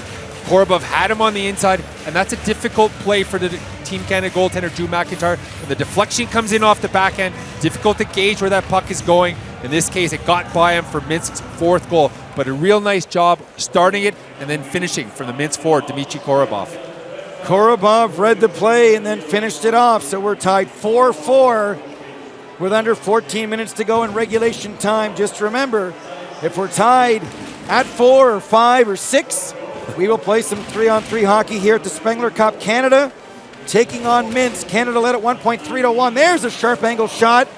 Karaban letting it go. McIntyre the save. Back to the point. Grabarenko sends it in deep. Getting bumped off the puck there was Sean Heshka.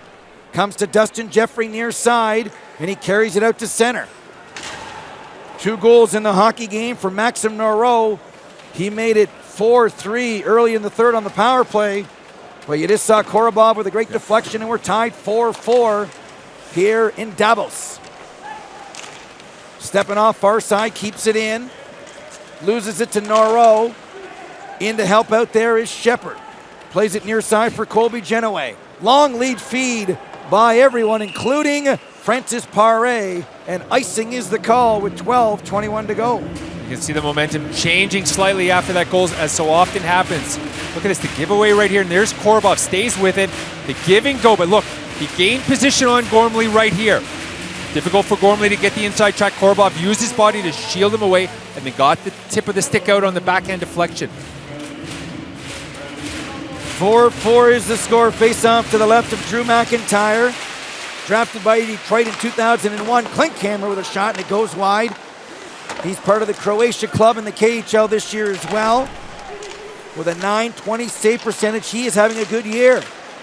Ellison in front of the net, cleared away nicely there by Francis Paré. Klinkhammer back to the point. There's a shot. I think Stepanov got a stick on it, and McIntyre was there to steer it away. He did, but Canada did a good job again, regrouping, clogging up the middle. The key for them is not to let those shots come in from the one. We know that Minsk like to feed their defensemen. Sean Heshka in his own zone. Canada changing on the fly. 11:40 to go here in period number 3. A very entertaining day here at the Spengler Cup. Lugano over Yekaterinburg 4-2 in the first game. And this game is tied 4-4. No shutouts today, my friend. Maybe a shootout, but no shutouts. I think we're a lot more likely to see that. And now look, another hooking penalty coming up right here. This is something the referees are not permitting tonight. We're back with more right after this. Domenico, they're not letting any of this go at all. At all. At all. I like it though. 4 minutes? Oh, 2 minutes. 2. You're going to see it Power right here. play for Minsk. This guy just hit me. Do you see him? This guy just hit me in the head hard. He tripped over my foot. I've had like freaking... Is that what happened? Yeah. Last thing I need after a dozen concussions is to get whacked in the head.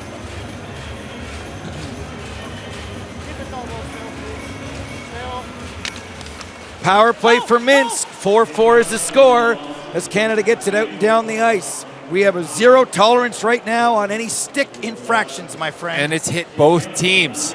The first period, we know that Minsk was unhappy with the calls that went against them. It led to 2 power play goals, but it's been equally punitive against Team Canada. The referees are not allowing stick fouls tonight. Blake Partlitz plays it to the near side, too far for Morrison. In after the puck, getting the puck and getting it down the ice is David McIntyre. And David McIntyre's looked very good for Canada, number 46. And Morrison as well, the defenseman. A good job winning the puck. And then the key is a real solid icing. Get the puck out. Don't take any chances. I like that from Team Canada. Several times tonight, the puck is on the stick. They make no mistake when they clear it out of their zone. 1 minute, 15 seconds to go in the minor penalty to Domenico. As we approach the 10-minute mark of period number 3. Here's Grabarenko one more time, drops it for Ellison too far, looking for Kovarishin, one of our goal scorers, and once again, Canada gets it 200 feet. They're doing a great job. Neutral zone, 4-on-5 right here. They get position. They're maintaining integrity in the neutral zone. They're not giving Dinamo Minsk anything coming over the red line. Great forecheck on the PK there by Francis Paré, who gets it back again. He's got it to Gormley, looking in front of the net there for a streaking Gregory Campbell, and that would have been sweet. Canada with an offensive chance on the PK. And like what we've seen from number 40, Paré for Team Canada, late addition to this team, but has been very good. But again, why? His feet are always in movement. Campbell on the forecheck. Got a stick on that one, creating havoc for Ambrosicek, who has not seen much ice time since the first period, as he was on for some of those first period goals. centering it. In front of the net, they score! Evgeny Kovarishin on the broken play. Yeoman's work by Rob Klinkhammer. It's 5-4 Minsk with 9:35 to go. And that's a tough one for Canada. Klinkhammer, as you mentioned, great work. Gets the puck right out here, just off of the defenseman's skate. I believe that was number 36, Mark Flood, and the puck just slid over to Kovarishin, wide open net. You can see it right here. Puck just off of his stick. Unfortunately, he saw it bounce off his right blade, unable to get his puck on it to clear it, and it just slid right over to Kovarishin, who had nothing but to just tap it right here to a wide open net for Minsk. 30 years of age, 7 goals, 28 points. So far this season, he's got 2 goals today. Kovarishin does, as does Maxim Norro. So power play is a huge factor in this game. So Canada now trailing 5-4. 2 things there. We know how good Minsk's power play is, working at about a 25% clip in the KHL. The second point, we know again how much the referees are calling the stick issues tonight. The hooks and the taps are resulting in minor penalties. In that case, Dinamo Minsk, who's been outstanding for Canada, goes off with a hook, and the result is Minsk's go-ahead goal. Katarov gets it behind the net. Sergei Drouzd in there on the forecheck in front of the net. Looking for a wide open Volkov, but Artem Volkov couldn't get a stick on it. As we approach the 9-minute mark of a very entertaining 5-4 game, as Canada brings it out. Near side to McFlicker. Jacob McFlicker is a man in front. There's a shot swallowed by Ben Scrivens, and he hangs on with 8:52 to play. An easy save for Scrivens to make. McFlicker, again, has been outstanding here for Canada. But the key here, at the very least, it gives Canada now a chance to get fresh legs out in an offensive zone faceoff. There's a bit of a high stick there that Maxim Norro maybe got away with. A concerned Luke Richardson. First round pick of the Leafs in 1987. 1,400 plus career NHL games. Amazing, almost 1,500. Absolutely brilliant NHL career. I know the guys really like and are really looking forward to playing for him during this tournament. Puck comes to center. Picked up by Partlet. 2 Canadian players falling over each other there. Dustin Jeffrey and his man Andrew Ebbett, but they bring it back in courtesy Mason Raymond. Mason Raymond dangling in the slot, still has it. Penalty coming up, another slash or hook. McIntyre goes to the bench. Raymond feeds it across looking for Morrison, and with 8:18 to go, another stick infraction, I'm sure, against Minsk. Canada back to the power play. Matarukin is going off for the slash. It's so funny. By now you would think both coaches would be instructing their players to be mindful of what they do with their stick, but no, that is not the case. Moments earlier, Dinamo Minsk goes off for 2, results in Minsk scoring. Now Matarukin with a bad slash on Mason Raymond, a penalty he didn't need to take, wasn't preventing a goal, and now allows Canada to go back onto the power play, where they've already scored 2 goals tonight. Maxim Norro is on the point with Brandon Gormley, the 24-year-old from PEI. Drafted by the Coyotes, 13th overall in 2010. Has been Devils property in Albany. And a 24 still has a realistic NHL chance, as there's Ben Scrivens chatting with one of the referees. I think he's one of those players, as you said, at 24, there's still growth. You don't really know what you have with him yet, because this is a guy who arguably was among the best players in the nation in his age group. I think he went #1 overall in the Quebec Junior Hockey League draft. He had a tremendous junior career, played for Team Canada, obviously at the under-20 national team level, but hasn't been able to really transform that yet into a National Hockey League career. But I think the Devils still feel they have something with and in Brandon Gormley.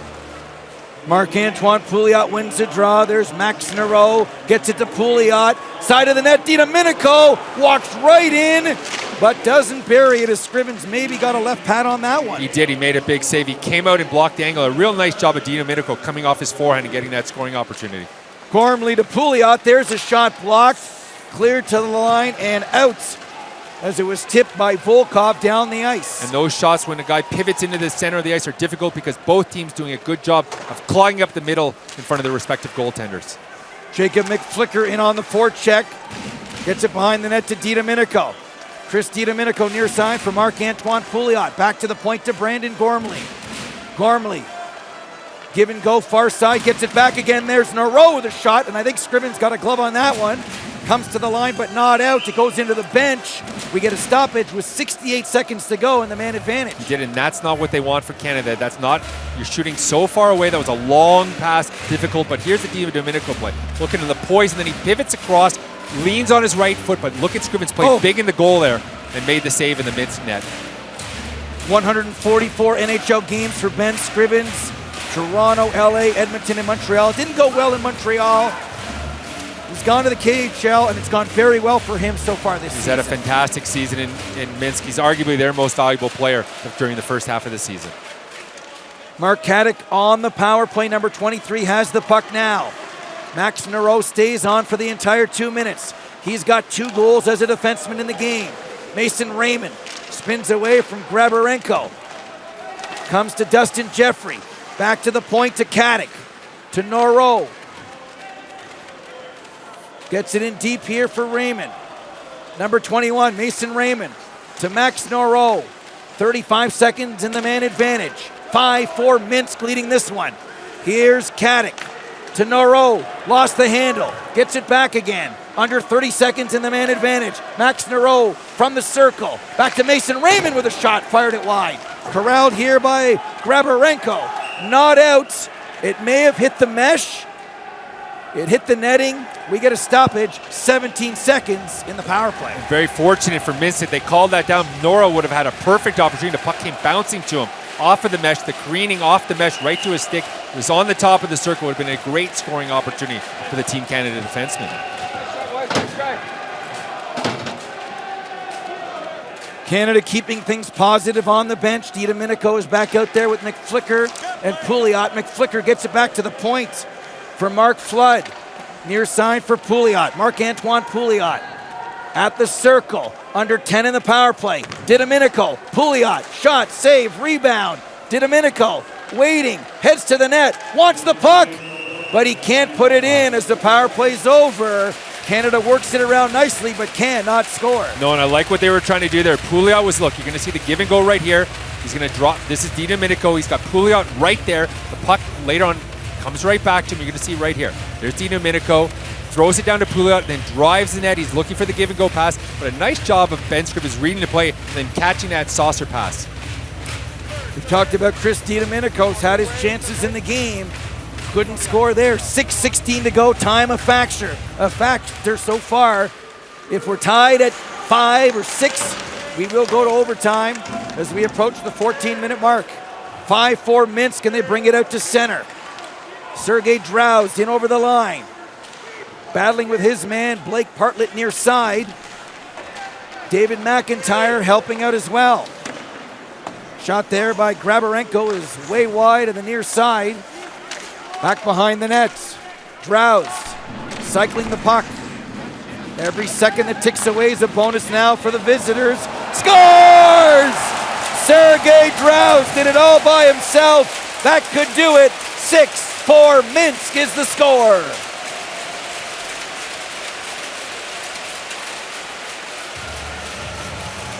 And Sergei Drouzd really did do that for himself right here. Not a guy who's noted for his goal-scoring ability, but does a nice job staying with the puck. There's the shot comes in. He gets a deflection on it first. You see it bouncing around. Sean Morrison in front looking for it. Drouzd never took his eyes off. McIntyre, the rebound came out. Morrison's looking to take Drouzd out, but Drouzd never took his eye off the puck, and it ended up coming right to his blade. And this is his second consecutive goal where it's basically just a tap into an empty net. Sergei Drouzd in 32 games this year for Minsk. No goals. And in this game, he almost scored, remember earlier? He did. And there he scores a timely goal to make it 6-4 Minsk with under 6 to go. And what's interesting on that play, he shows some goal-scoring patience. He looked like someone who's accustomed to being in that area because he stayed with the puck the entire time, and as a result, put Minsk up 6-4. Minsk was in this tournament back in 2009, their only appearance. Doug, they won it, and they're having a very good season this year in the KHL as Ben Scrivens hangs on. 6-4 the score for the team in blue. We're back to Davos right after this.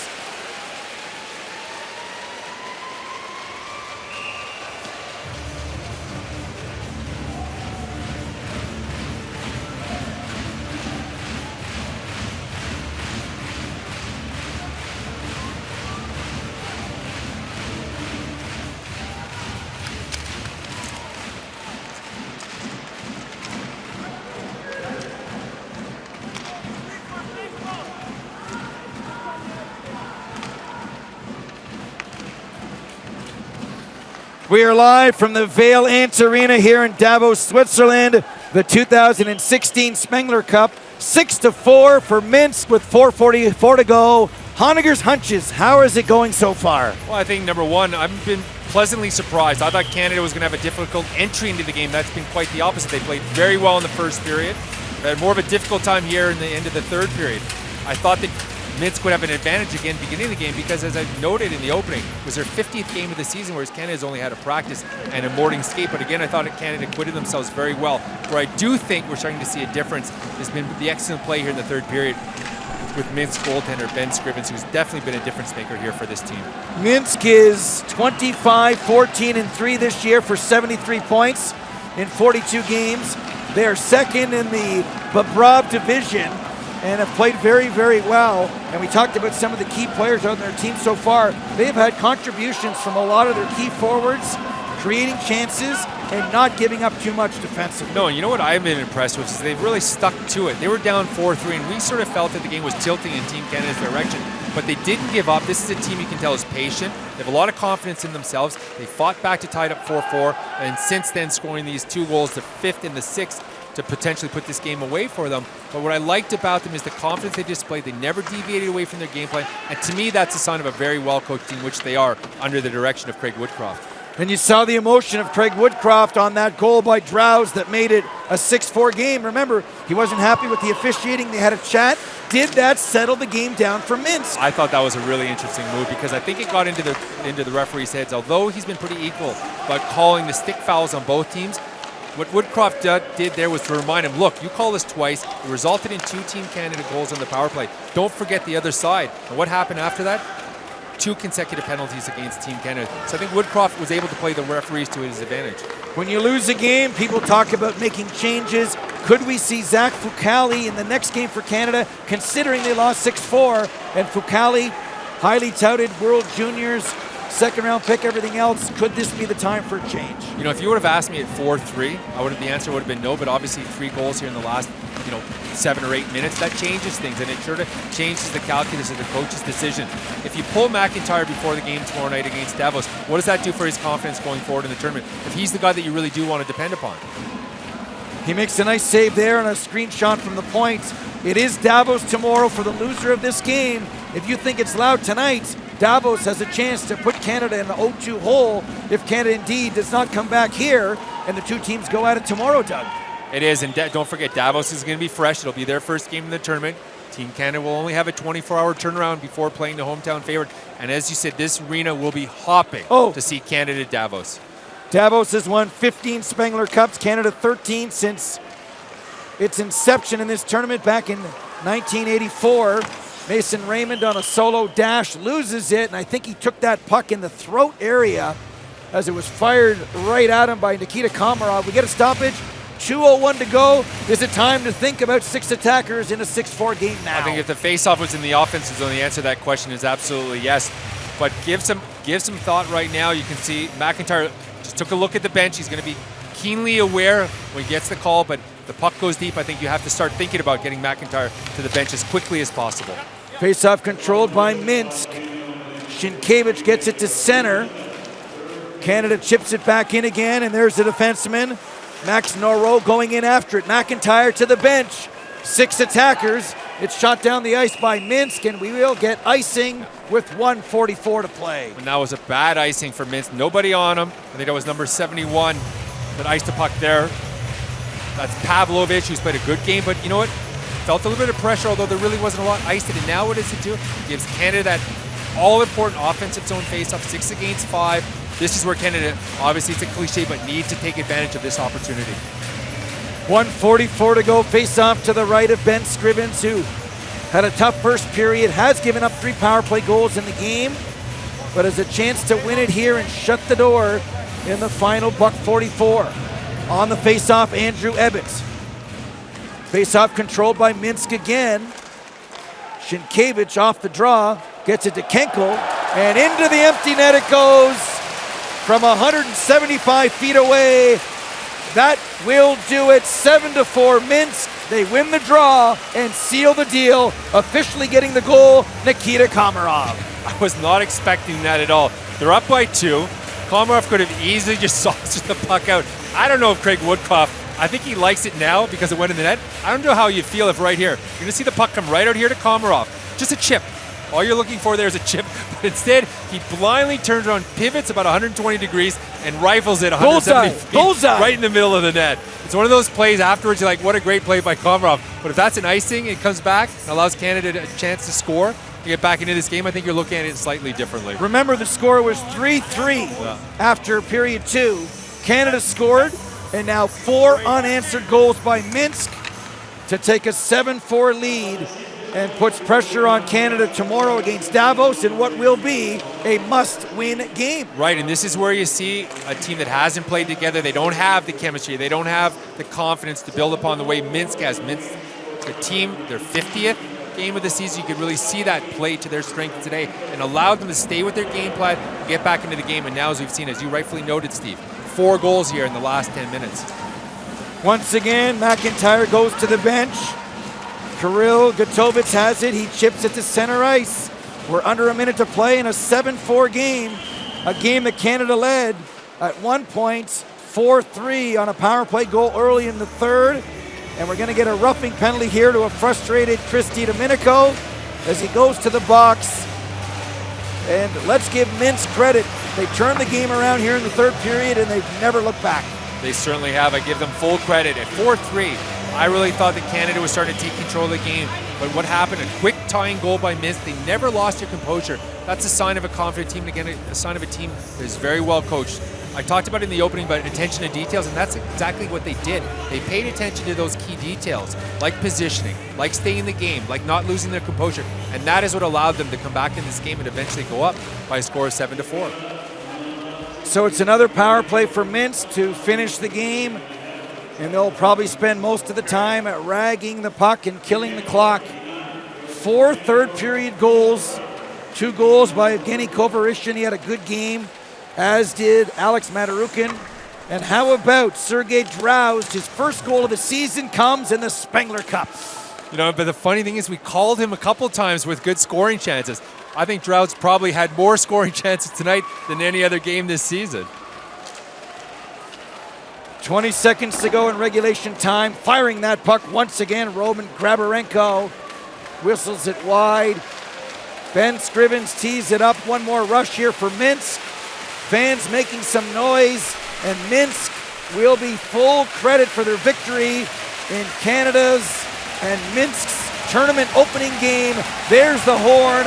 7-4 the final score.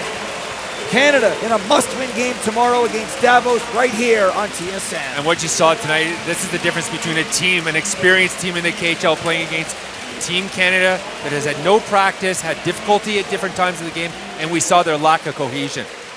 Lugano beats Yekaterinburg 4-2. Minsk over Team Canada 7-4. From everyone here in Davos, thanks for watching. 7-4, the final score.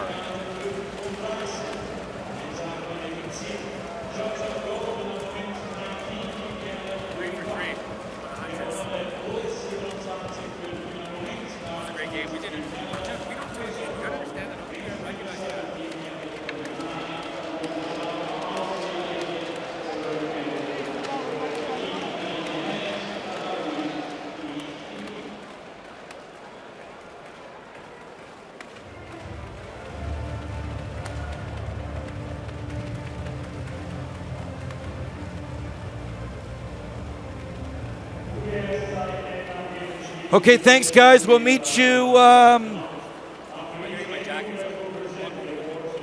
the same place. Good job. Good first day. Thank you.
on the side.